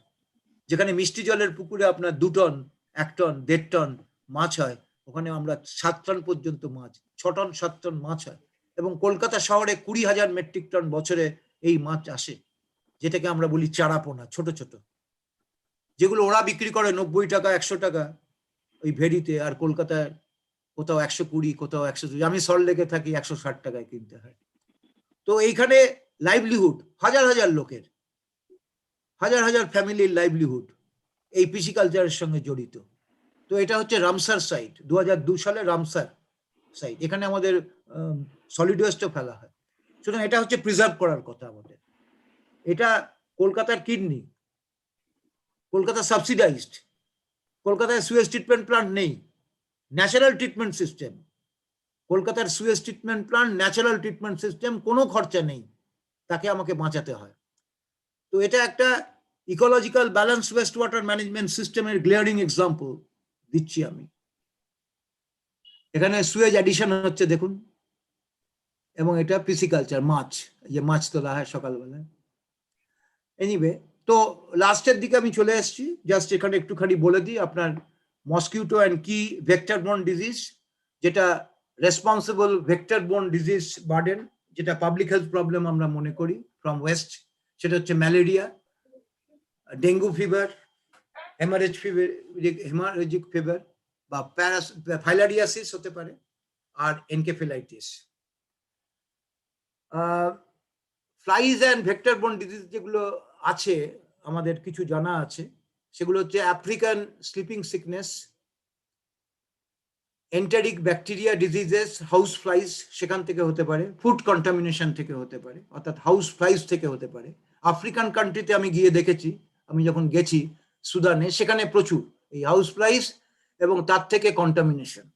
এবং আমার বিভিন্ন অভিজ্ঞতা আছে, হয়তো এখানে সময় কম, শেয়ার করছি না, কিন্তু হাউস ফ্লাইসের যে কি প্রবলেম সেখানে আমি দেখে এসেছি, সাংঘাতিক। ব্ল্যাক ফ্লাই বাইট থেকে হতে পারে আরেক ধরনের রোগ। Malaria disease burden and economic cost আপনারা জানেন যে 1.2 million people, mostly children, die of malaria yearly. ভারতবর্ষে প্রচুর ম্যালেরিয়া হচ্ছে। বার্ডেন অফ ডিজিজ 4 কোটির বেশি disability adjusted life years lost. এটা combined toll of death, illness, disability. এটা অ্যাকচুয়ালি ড্যালিটা ক্যালকুলেট করে, ইউনাইটেড নেশনসের একটা ক্যালকুলেশন আছে, সেইভাবে করা হয়, WHO করে, এটা এস্টিমেশন করে। 85%, more than 85% malaria death, disease and disability occurred in the African region. Basically African রিজিয়নে এটা বেশি হয়, আপনারা জানেন। তো তবুও আমাদের এখানে এই সমস্যাটা হয়, এবং আজকে ডেঙ্গুটা বেশি হচ্ছে আমাদের গত কয়েকটা বছরে আমরা দেখেছি। অফকোর্স লাস্ট ইয়ার একটু কম আছে। South east Asia region second, African first, eastern Mediterranean রিজিয়নে থার্ড। তবে এর থেকে বেশি হতে পারে, এটা expert suggested. Distribution of vectors will change, distribution of vectors will change arising from increasing temperature. এগুলো একটা ভেরি ইম্পর্টেন্ট। চেঞ্জিং রেনফল, এখান থেকে মসকিউটো বোর্ন ডিজিজের হতে পারে, এবং ক্লাইমেট চেঞ্জ থেকে ম্যালেরিয়া হওয়া বাড়তে পারে, ডেঙ্গু বাড়তে পারে, অর্থাৎ মসকিউটো বোর্ন ডিজিজ বাড়তে পারে।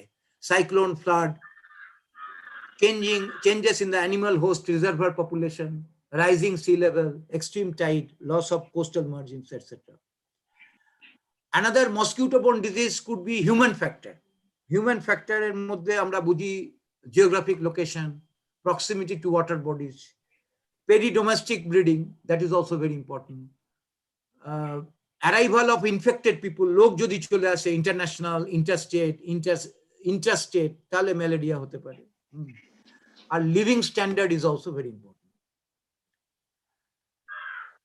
Water management is also important. আপনারা জানেন যে মসকিউটো বোর্ন ডিজিজের জন্য ফ্রেশ ওয়াটার যদি জমে থাকে, ডেঙ্গু মশা হতে পারে। So rain water tank, uncovered container, dam irrigation.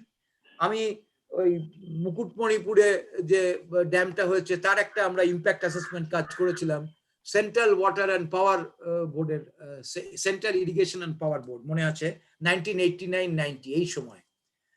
তখন আমরা এই কাজটা করেছিলাম। তখন আমরা দেখিয়েছিলাম যে ওইখান থেকে, ওই মুকুটমণিপুরের রিজার্ভার ড্যাম থেকে খরা করার জন্য কিন্তু ওখানে মসকিউটো বোর্ন ডিজিজ বেড়েছে, ম্যালেরিয়া বেড়েছে। অর্থাৎ এনভায়রনমেন্টাল ইম্প্যাক্ট অ্যাসেসমেন্ট করে দেখা গিয়েছিল যে পাবলিক হেলথ প্রবলেম কিন্তু ওখানে বেড়েছে। যদিও অন্য সমস্যার সমাধান করার জন্য বলা হয়েছে ইরিগেশন পোটেনশিয়াল বেড়েছে বা ইত্যাদি, কিন্তু আমাদের অ্যাডভার্স এনভায়রনমেন্টাল ইম্প্যাক্টটাও দেখতে হয়, সেটা আমরা দেখেছিলাম। সেই জন্য আমি এখানে একটা এক্সাম্পল দিচ্ছি, irrigation and ground water recharge.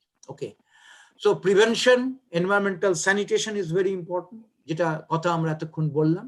Environmental sanitation is very important. WHO defines environmental sanitation as the control of those factors in man's physical environment which exercise or may exercise a deleterious effect on its physical development, health, and survival.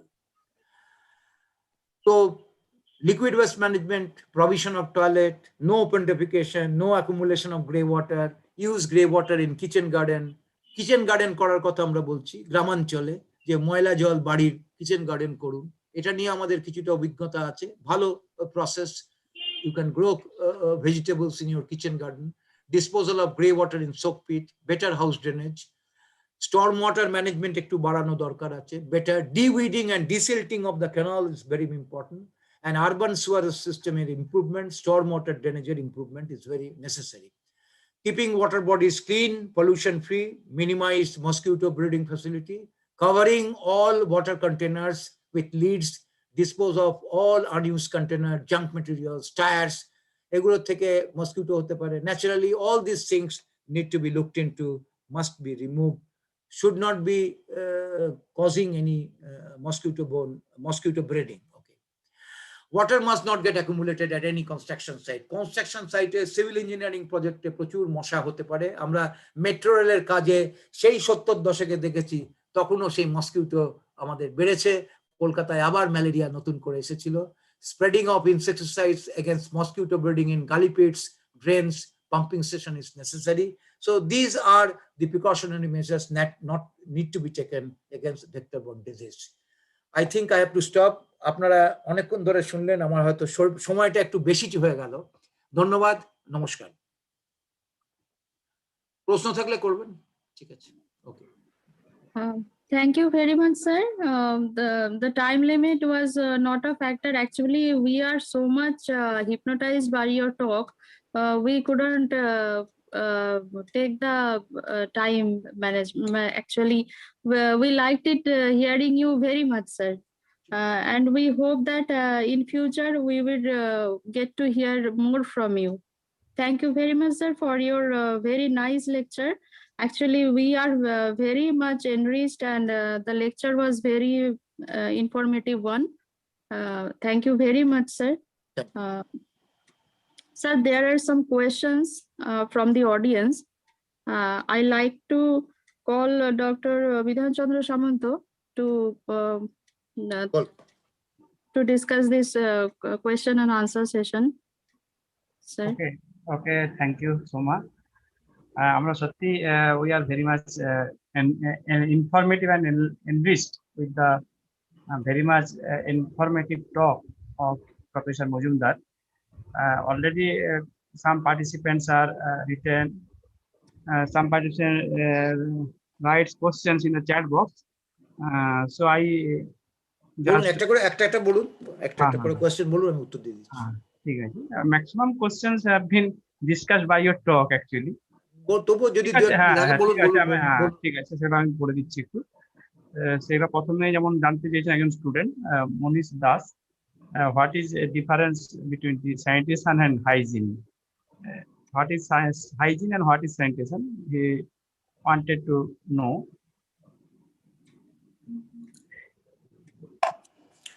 হ্যাঁ, actually sanitation বলতে আমরা বুঝি স্বচ্ছতা, আর স্বচ্ছতা মানে হচ্ছে পরিষ্কার পরিচ্ছন্নতা, সেই জায়গা থেকে।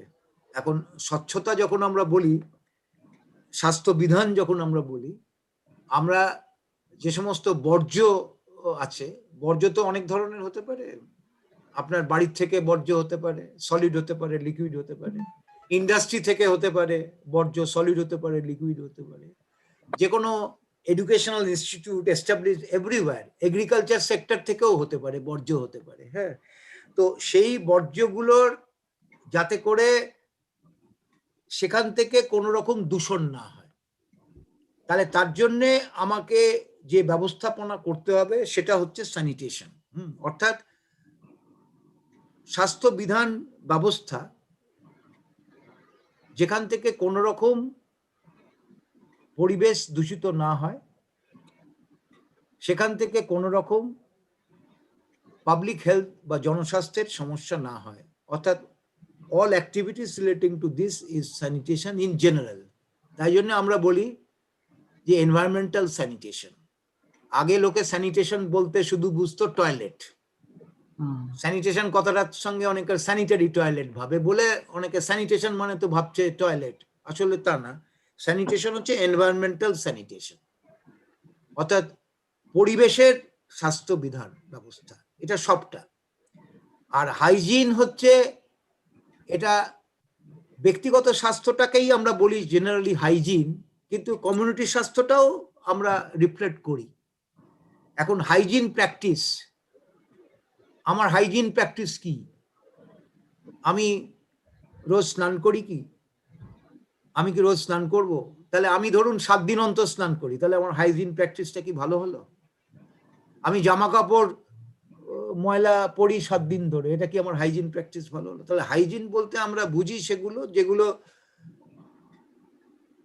স্বাস্থ্যের পক্ষে যেটা অনুকূল, অর্থাৎ রোজ স্নান করা, এবার স্নানের জলটা ভালো, এবারে জামা কাপড় পরিষ্কার রাখা, নখ কাটা থেকে আরম্ভ করে এই যে সাবান দিয়ে হাত ধোয়া। এবারে হচ্ছে food sanitation is also coming within this part group. খাবারটা যেখানে রান্না হচ্ছে আজকে তো মিড ডে মিলের কথা হচ্ছে, তো মিড ডে মিলটা কোথায় তৈরি হচ্ছে? সেখানকার স্যানিটেশন, সেখানকার পরিষ্কার পরিচ্ছন্নতাটা ঠিক আছে? কি জল দিয়ে হচ্ছে সেটা ঠিক আছে কিনা? সেখানকার বর্জ্যটা কোথায় পড়ছে? সেই বর্জ্যের ম্যানুয়ার তৈরি হচ্ছে কিনা, চাপা দেওয়া হচ্ছে কিনা, সেখানে এগুলো সবটাই এসে পড়ে। সুতরাং স্যানিটেশনের সঙ্গে হাইজিনটা অঙ্গাঙ্গিভাবে জড়িত। তাই জন্য আমরা বলি ওয়াশ, কথাটা বলা হয় wash, WASH, water and sanitation and hygiene. সুতরাং এগুলো রিলেটেড ব্যাপার, এটা সেইভাবে আমি বললাম। সুতরাং একটাকে বাদ দিয়ে আরেকটা হয় না, আরেকটা হয় না। ঠিক ঠিক আছে। Another student, Rakesh Acharya, he wanted to know, is there any normal process to free the seawater from salt? হ্যাঁ, এই তো সি ওয়াটার তো salt, yes yes, very simple, good question. মানে এত জল, জলরাশি, জলের সমস্যার কথা বললাম, তাহলে এত জল থেকে কি আমি ভালো জল করতে পারি না? নিশ্চয়ই পারি। Desalination is the process. আমরা রিভার্স অসমোসিস প্রসেস দিয়ে আমরা নোনা জলকে ভালো জল করতে পারি, কোনো অসুবিধা নেই। তার জন্যে মেমব্রেন আছে, তার জন্যে আমরা ফিল্টার ডেভেলপ করি। প্রথমে আমরা একটা প্রারম্ভিক রিমুভাল করি, জলের মধ্যে কোনো ভাসমান পদার্থ থাকবে না।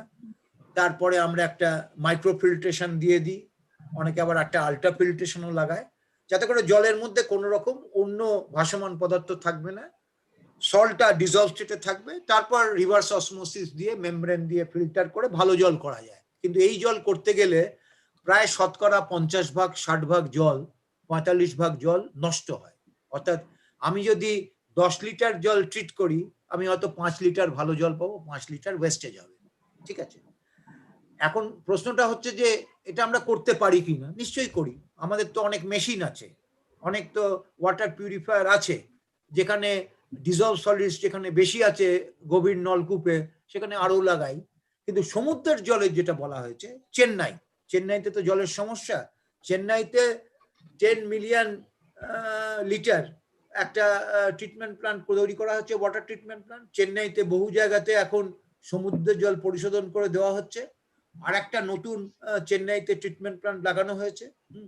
আমি একটা টাকিতে কাজ করেছিলাম, মানে কাজের সঙ্গে অ্যাসোসিয়েট ছিলাম। ওটা CGCRI, central glass and ceramic research institute, তারা গভর্নমেন্ট অফ ইন্ডিয়ার DST থেকে একটা প্রজেক্ট পেয়েছিল, যে ওরা ওখানে ওই ইসামতির ব্রাঞ্চ জলটা, যেখানে টাইডাল ছিল নোনা জল, তার পরিশোধন করবে ফর দ্য টাকি মিউনিসিপ্যালিটি। তো ওখানে একটা ইনস্টল করেছিল। ভাবনগরের central marine and research institute, তারা মেমব্রেন ফিল্টার ডেভেলপ করে, ডিস্যালিনেশন টেকনোলজিতে তারা পটু, তারা যৌথভাবে ওটা লাগিয়েছিল। তো আমি ইনগোরাল প্রোগ্রামে ছিলাম। আমি যেহেতু DSTর তরফ থেকে ওই প্রজেক্টটা দেওয়ার সময় ছিলাম, আমি দেখে এসেছি ওখানে করেছে ভালো, সেটা পিউরিফাই করা যায়। সুতরাং এখানে যে প্রশ্নটা করা হয়েছে, করা যায় কি যায় না, নিশ্চয়ই যায়, একটু নিশ্চয়ই খরচ সাপেক্ষ। তবে আমি কিছু কিছু এলাকাতে, বিশেষ করে আমাদের সুন্দরবন এলাকা, পূর্ব মেদিনীপুরের এলাকাতে এ ধরনের ডিস্যালিনেশন প্ল্যান্ট করার আমি পক্ষপাতী।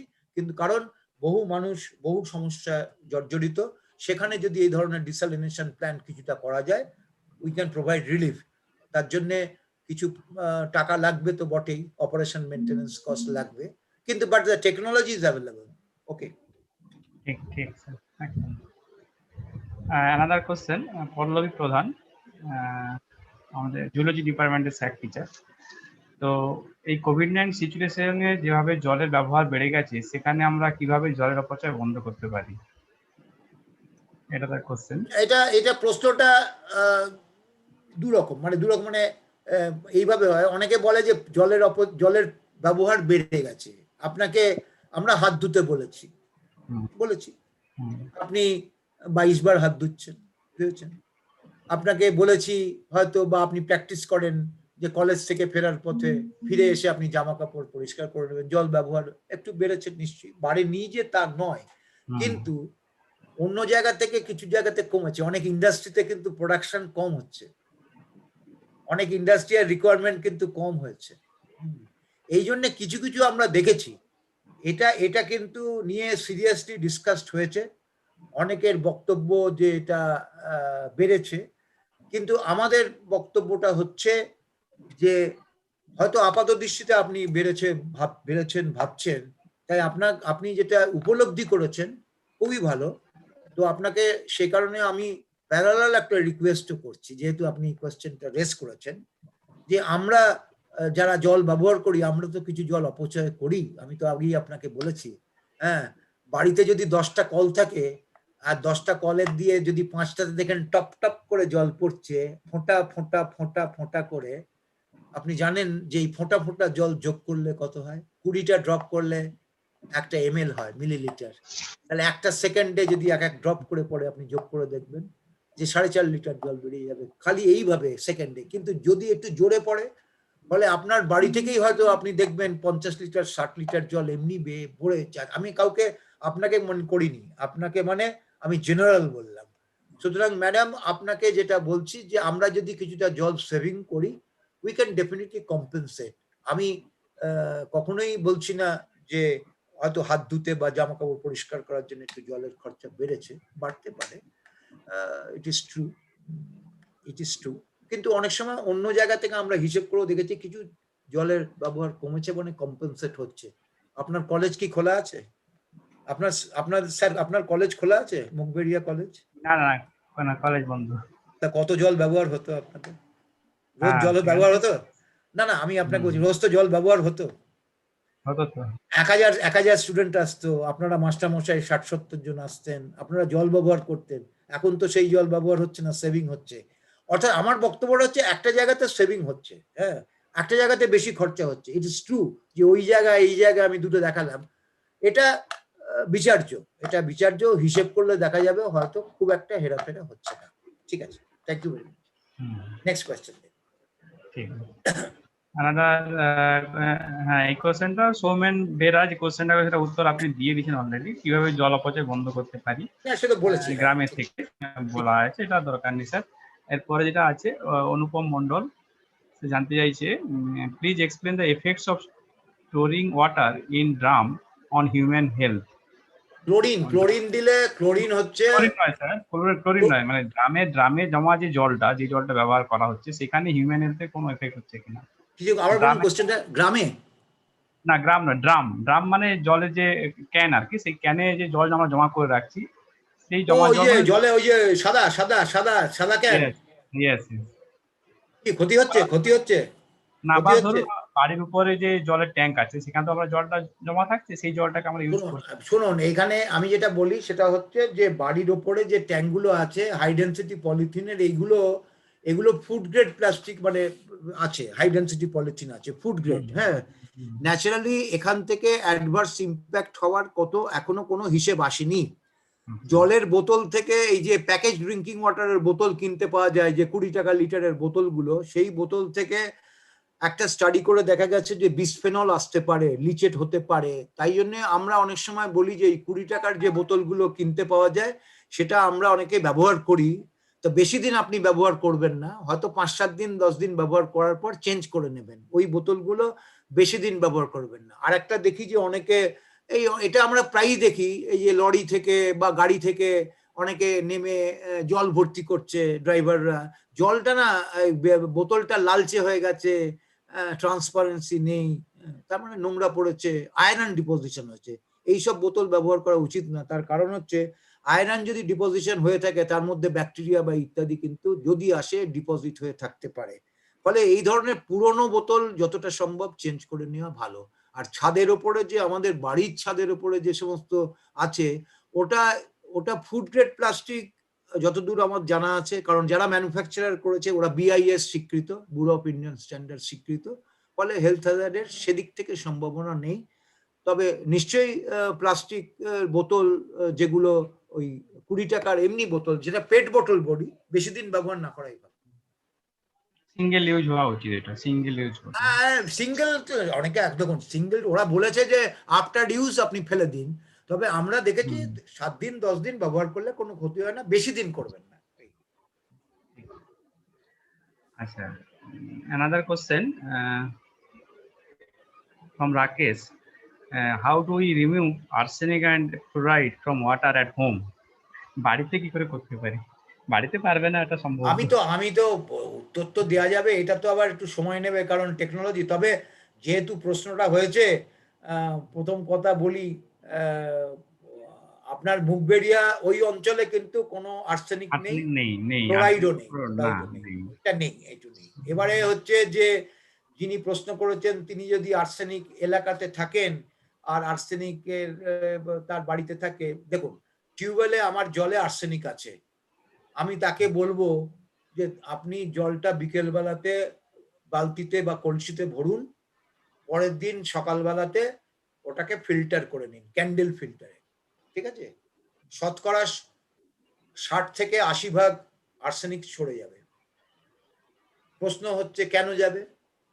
যাবে এই কারণে যে জলের মধ্যে যেখানে আর্সেনিক আছে সেখানে আয়রন আছে, এই আয়রনটা ডিজলভ স্টেটে আছে। জলটা এই 10-12 ঘন্টা রেখে দেওয়ার ফলে আয়রনটা অক্সিডাইজড হবে স্লোলি, ফেরাস থেকে ফেরিক হয়ে যাবে। এই যে ফেরিক স্টেটে এসে যাবে, এ আর্সেনিক 5 কে, আর্সেনিক জলে থাকে আর্সেনাইট আর আর্সেনেটে, এটা আমরা পরীক্ষা করে দেখেছি। এই ফেরিক স্টেট, এই আয়রনটা আর্সেনেটকে অধিশোষণ করবে, অ্যাবসর্ব করবে, এবং আপনি যখন ফিল্টার করে নেবেন লোহাটা চলে যাবে, আর্সেনেট চলে যাবে, কিন্তু আর্সেনাইট যদি থাকে ওটা থাকবে। তাহলে এটা ডিপেন্ড করছে কতটা আর্সেনাইট আর কতটা আর্সেনেটের উপরে। আমরা তো পরীক্ষা করেছি 30 to 70% এদিক ওদিক হতে পারে, 30% আর্সেনাইট 70 আর্সেনেট হতে পারে, আবার উল্টোটাও হতে পারে। সেই জন্যে এইটা করলে আর্সেনিক কমে গেল। কিন্তু যদি কেউ বলে যে না আমি আরেকটু বেশি আর্সেনিক সরাবো, তাহলে আমাকে কি করতে হবে? একটা অক্সিডাইজিং এজেন্ট লাগাতে হবে, দিতে হবে।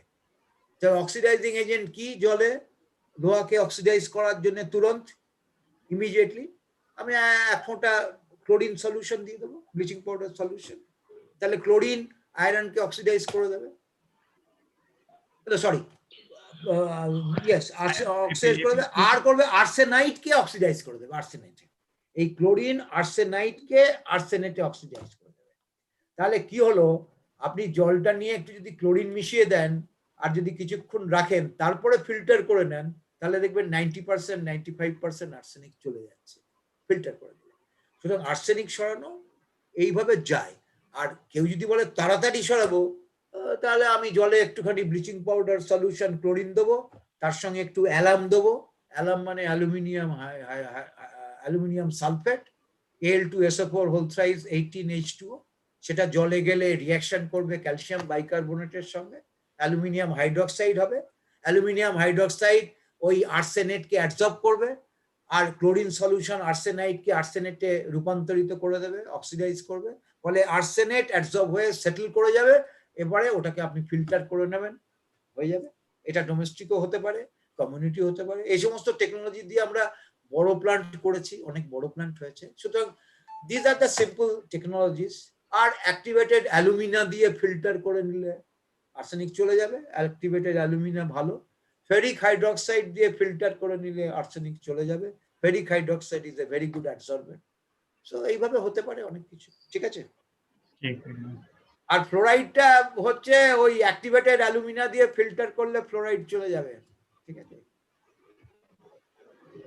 নেক্সট, আর কেউ আছে? Vietnam আছে sir. Vietnam produce a special breed of mosquito for dengue control. Why we cannot use this technique here? Dengue কন্ট্রোলের জন্য ভিয়েতনামে স্পেশাল ব্রিড করেছে মসকিউটোর, করেছে special breed of special breed লিখেছে, ব্রিড অফ মসকিউটো। ভিয়েতনামে নাকি এটা আছে ওর কথা মতো। Vietnam produce a special breed of mosquito for dengue control. Why we cannot use this technique here? মনীষ যদি থাকো, হ্যাঁ মনীষ যদি থাকো। আমি তো জুলজি স্পেশালিস্ট নই, কিন্তু এটা যেটা উনি বলেছেন হতে পারে নিশ্চয়ই। আমাদের তো এখানে অনেক সময় গাপ্পি ফিশ টিস দিয়ে তো আমরা অনেক সময় ব্রিডিং বন্ধ করার চেষ্টা করছি যে না না, বিভিন্ন রকম চেষ্টা চরিত্র চলছে। তবে আমি এই ভিয়েতনামের এইটা সম্বন্ধে আমি ডিটেল বলতে পারবো না। আমি ঠিক I have no knowledge about what the questioner is asking. ঠিক আছে, নেক্সট। এরপরে যেটা কৌশিক করেছে আমাদের প্রশ্ন, সেটা হচ্ছে how we are used West water, need to know the technology which is very cost effective. West water, হ্যাঁ ওয়েস্ট ওয়াটারের তো ট্রিটমেন্ট আছে অনেক কিছুই। ওয়েস্ট ওয়াটারে দেখুন, ওয়েস্ট ওয়াটারের ট্রিটমেন্টের আমাদের বহু রকম প্রসেস আছে। এখন তো এখানে তো টেকনোলজি ইঞ্জিনিয়ারিং তো বলা যাবে না, নাম করে বলতে গেলে দেখুন আমরা অ্যাক্টিভেটেড স্লাজ প্রসেস আছে, ট্রিকলিং ফিল্টার আছে। আসলে আমাকে রিঅ্যাক্টর দিয়ে করতে হবে। তবে যেটা আপনাদেরকে আমি বলতে পারি লো কস্ট হচ্ছে আজকাল আমরা যেগুলো নিউ টেকনোলজি, যেটা ন্যাচারাল টেকনোলজির উপর জোর দিচ্ছি, কনস্ট্রাক্টেড ওয়েটল্যান্ড করছি আমরা, ওয়েস্ট স্টেবিলাইজেশন পন্ড করছি পুকুর দিয়ে, এই যে পন্ড দিয়ে করছি আমরা, একটা একটু ডিপার পন্ড রাখি, 2.5 মিটার থেকে 4.5 মিটারের ডিপার পন্ড, ডিপ পন্ড রাখি, সেখানে জলটাকে 24 ঘন্টা রাখি, পরে সেটেল করে যায়, ওটা অ্যানারোবিক পন্ড হয়। তারপর জলটা ওভারফ্লো করে আর একটা পন্ডে চলে যায়, তার ডেপথটা কম হয়, 1.5 মিটার রাখি, তার নাম হচ্ছে ফ্যাকাল্টেটিভ পন্ড। সেখানে ব্যাকটেরিয়া আর অ্যালগি সিম্বায়োটিক রিলেশন মেনটেন করে, যেটা আমরা বলেছিলাম ইস্ট কলকাতা ওয়েটল্যান্ডের মতো, সেইটাকে বলা হয় ফ্যাকাল্টেটিভ পন্ড। এখানে অর্গানিক ম্যাটার গুলোকে ইউটিলাইজড হয়ে যায়। লাস্টে গিয়ে আমরা একটা করি ম্যাচুরেশন পন্ড, তার ডেপথটা রাখি 1.5 মিটার, সেখানে আসলে ব্যাকটেরিয়া গুলো মরে যায়, ব্যাকটেরিয়াল ডাই অফ হয়। অর্থাৎ এইটা হচ্ছে এই 3টে পন্ডের থিওরি আমরা করি, অ্যানারোবিক পন্ড, ফ্যাকাল্টেটিভ পন্ড, ম্যাচুরেশন পন্ড, যাকে টোটালিটিতে আমরা নাম দিয়েছি ওয়েস্ট স্টেবিলাইজেশন পন্ড। এতে কোনো রকম এনার্জি রাখে না, এনার্জি এফিশিয়েন্ট। এটা করা হচ্ছে শহরের জন্য করা হয়, শহরের উপকণ্ঠে জমি থাকলে করা হচ্ছে। আর কনস্ট্রাক্টেড ওয়েটল্যান্ড আমরা করতে পারি, নুড়ি পাথরের মধ্যে দিয়ে আমরা চ্যানেল তৈরি করে তার ভেতরে দিয়ে ময়লা জলটাকে প্রবাহিত করে দিই, তার মধ্যে বিভিন্ন রকম গাছ লাগাই, ধরুন ফ্র্যাগমাটিক, কারকা, এই যে গাছ, বাংলায় একটা গাছ আছে বলি হোগলা, এইটা আর একটা গাছ আছে বলে টাইপা, নলখাগড়া। এই যে নলখাগড়া, হোগলা বা কারকা, এই সমস্ত গাছ, সেগুলোর ওপর এগুলো গ্রো করে দিলে হচ্ছে কি ফাইটো রেমিডিয়েশন হয়। অর্থাৎ আজকে আমরা বায়ো রেমিডিয়েশন, ফাইটো রেমিডিয়েশন প্রসেসে যাই। জমি যদি বেশি লাগে আমরা সয়েল বায়োটেকনোলজি করি, বিভিন্ন ধরনের সয়েলের আস্তরণ করে লেয়ার দিয়ে উপর থেকে আস্তে আস্তে জলটা দিয়ে তলায় নুড়ি পাথরের মধ্যে দিয়ে জলটা করে দিই। খুব সিম্পল, মানে এই টেকনোলজি গুলো খুব সিম্পল, জায়গা লাগে, আপনি করতে পারেন, ভেরি সিম্পল। আপনার আপনার আপনার কলেজের ময়লা জলটা নিয়ে আপনি, আপনার যদি জমি থাকে আপনি কনস্ট্রাক্টেড ওয়েটল্যান্ড করতেই পারেন, করে গাছ ফাছ করে সেই ফুলের গাছে দিতে পারেন, জল টলগুলো ইউটিলাইজ করতে পারেন। You can grow your garden and there itself you can treat your waste water, সুন্দর করতে পারেন, খুব সিম্পল। আসলে আমাদের অর্গানিক ম্যাটারকে আমরা বলি বিওডি, আমাদের টার্মে আপনারা অনেকে হয়তো জানেন।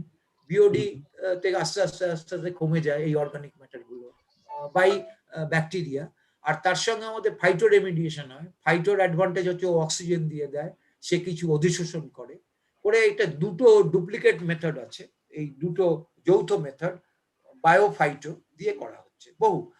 আমি তো অনেক প্রজেক্টের সঙ্গে যুক্ত আছি, ডিএসটির সঙ্গে, ইউরোপিয়ান ইউনিয়ন, ইন্ডিয়া, বহু জায়গাতে কাজ চলছে। আইআইটি মাদ্রাসের সঙ্গে আছি, আমাদের এই ইয়েতে কাজ করছে আলিগড় মুসলিম ইউনিভার্সিটির সঙ্গে, আমি পুনাতে একটা করেছি, নালা ট্রিটমেন্ট হয়েছে, তারপরে নাগপুরে হয়েছে।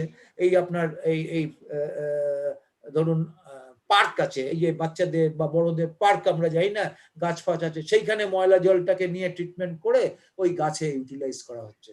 আপনি এখন বহু জায়গাতে, আপনি সিঙ্গাপুরে গেলে প্রচুর এরকম দেখতে পাবেন, ইন্দোনেশিয়া, এরা সব করেছে এখানে এই ময়লা জলগুলোকে ওখানেই ট্রিটমেন্ট করে ইউটিলাইজ করা। এখন এইগুলোর ওপর খুব জোর দেওয়া হচ্ছে, ছোট ছোট জায়গাতে ডিসেন্ট্রালাইজ, ইউ ক্যান জেনারেট, মানে আপনি ভালো জল তৈরি করে করতে পারেন, আপনি সেই জলটা গার্ডেনিং এর ইউজ করতে পারেন। ঠিক আছে। আর রেন ওয়াটার হারভেস্টিং বলিনি, ভুলে গেছি বলতে, রেন ওয়াটার হারভেস্টিংটা করা দরকার আছে, সেটা খুব ইম্পর্টেন্ট, সবাই করা দরকার, খুব বেশি বলিনি। ঠিক আছে। বিশেষ করে আর্সেনিক বা ফ্লোরাইড যেখানে আক্রান্ত, সেখানে তো রেন ওয়াটার হারভেস্টিং না, মুশকিল আছে হচ্ছে পশ্চিমবঙ্গে আমাদের রেন ওয়াটার হারভেস্টিং ব্যাকসিটেড, আমরা রেন ওয়াটারের উপর খুব ডিপেন্ড করি না। দেখবেন আপনি রেন ওয়াটার হারভেস্ট, আমি আপনাকে নিয়ে যাব কেরালায়, ধরুন আমি সেখানে এক্সটেন্সিভলি মুন্নার এলাকাতে কাজ করেছি। মুন্নারে পাহাড়ি এলাকা, মুন্নার চা বাগান আছে, সেখানে সব বাড়িতে বাড়িতে রিজার্ভার করেছে, 6,000 থেকে 9,000 লিটার বৃষ্টির জল সংগ্রহ করছে। আমি মিজোরামে দেখছি সেখানে প্রচুর।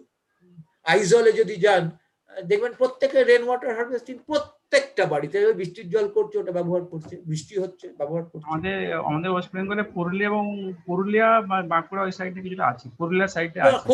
খুব কম দেখুন, খুব একটা বেশি নেই। আমি আপনাকে বলছি, আপনি কলেজে লাগান না, আপনি আপনার ছাদে আপনি কোথা থেকে ফান্ড জোগাড় করুন, আপনারা নিন, আপনারা রেন ওয়াটার বৃষ্টির জল সংগ্রহ করুন, ব্যবস্থা করুন, ব্যবহার করুন। অন্তত আমি তো বলছি না ড্রিঙ্কিং ওয়াটারে করতে হবে, আপনি টয়লেটে ব্যবহার করুন, আপনি ওয়াশিং এ ব্যবহার করুন, আপনি গার্ডেনিং এ ব্যবহার করুন। You can do it, yes, but you require fund. Fund তো কিছু লাগবেই, রিজার্ভার করতে গেলে খরচা লাগে। Okay, thank you, sir. Thank you. Now this session is over. Okay. আচ্ছা, নমস্কার, থ্যাংক ইউ ভেরি মাচ। আপনাদেরকে অসংখ্য ধন্যবাদ জানালাম। স্যার আপনাকে অনেক ধন্যবাদ, মানে আমরা খুবই কৃতজ্ঞ আপনি যে এতখানি সময় আমাদেরকে দিয়েছেন এবং এত সুন্দরভাবে প্র্যাকটিক্যাল জিনিসগুলো আমাদেরকে মানে কে বলছেন? ডক্টর কর্মকার বলছেন? Doctor Soma Karmakar? Yes sir, I am doctor Soma Karmakar. Sir আপনি এত সুন্দরভাবে প্র্যাকটিক্যাল জিনিসগুলো ছবির মাধ্যমে বলেছেন, আমাদের খুব ভালো লেগেছে। আর স্যার আপনি এতখানি আমাদেরকে সময় দিয়েছেন, তার জন্য আমরা আপনার কাছে খুব কৃতজ্ঞ। আর আমরা আশা করছি ভবিষ্যতেও আমরা আপনার থেকে আরো সুন্দর সুন্দর লেকচার দিতে পাবো। ঠিক আছে, ওকে, নমস্কার, থ্যাংক ইউ ভেরি মাচ। সবাইকে নমস্কার জানালাম, ভালো থাকবেন। ডক্টর মন্ডল, প্রিন্সিপাল স্যার আছেন যদি, ডক্টর মিশ্রা, নমস্কার। আচ্ছা, ডক্টর সামন্ত আছেন, আর সোমা কর্মকারও তো আছি। সবাইকে নমস্কার জানালাম, ভালো থাকবেন প্রিন্সিপাল স্যার। পরে দেখা হবে নিশ্চয়ই কোনো একদিন, ঠিক আছে? আসছি, আমি বন্ধ করলাম, আমি লিভ করছি। Okay, thank you very much. আচ্ছা, thank you sir, thank you. So now we come to our the vote of thanks. It is my privilege to propose the vote of thanks on this occasion. First of all, I would like to thank our principal sir and chairperson of this webinar, Dr. Shapon Kumar Mishra, who always encourage us to do something and something new and creative. And sir always give us all the support we need. Thank you very much, sir, for your constant support. And on behalf of Mugberia Gangadhar Mahavidyalaya and my own, I extend a very hearty vote of thanks to our respected invited speaker, Professor Orunabha Majumdar. I also express my gratitude to Dr. Bidhan Chandra Samanto, who is the coordinator of our DBT Star College program. And Bidhan sir has been always giving his constant guidance for this making this webinar, and all the time we approached him, he has given all the guidance, support, advices that we need. So we are very much thankful to Bidhan sir. We are also thankful to our joint convener of DBT Star College program, Dr. Kalipada Maiti, head of the Department of Mathematics. And we thank our joint convener, Dr. Kaushik Kumar Mondol, who in spite of his severe illness and weak health has been doing such a wonderful work. Thank you, Kaushik sir. I also would like to mention Miss Pallavi Pradhan and Miss Shantika Bera, who are my departmental colleagues, and other staff of my department who are continuously working hard to make this webinar successful. And I thank all the students and participants whose nice presence has made this webinar a successful one. Thank you all. Thank you very much. So we now declare the official ending of this program. Thank you. Thank you.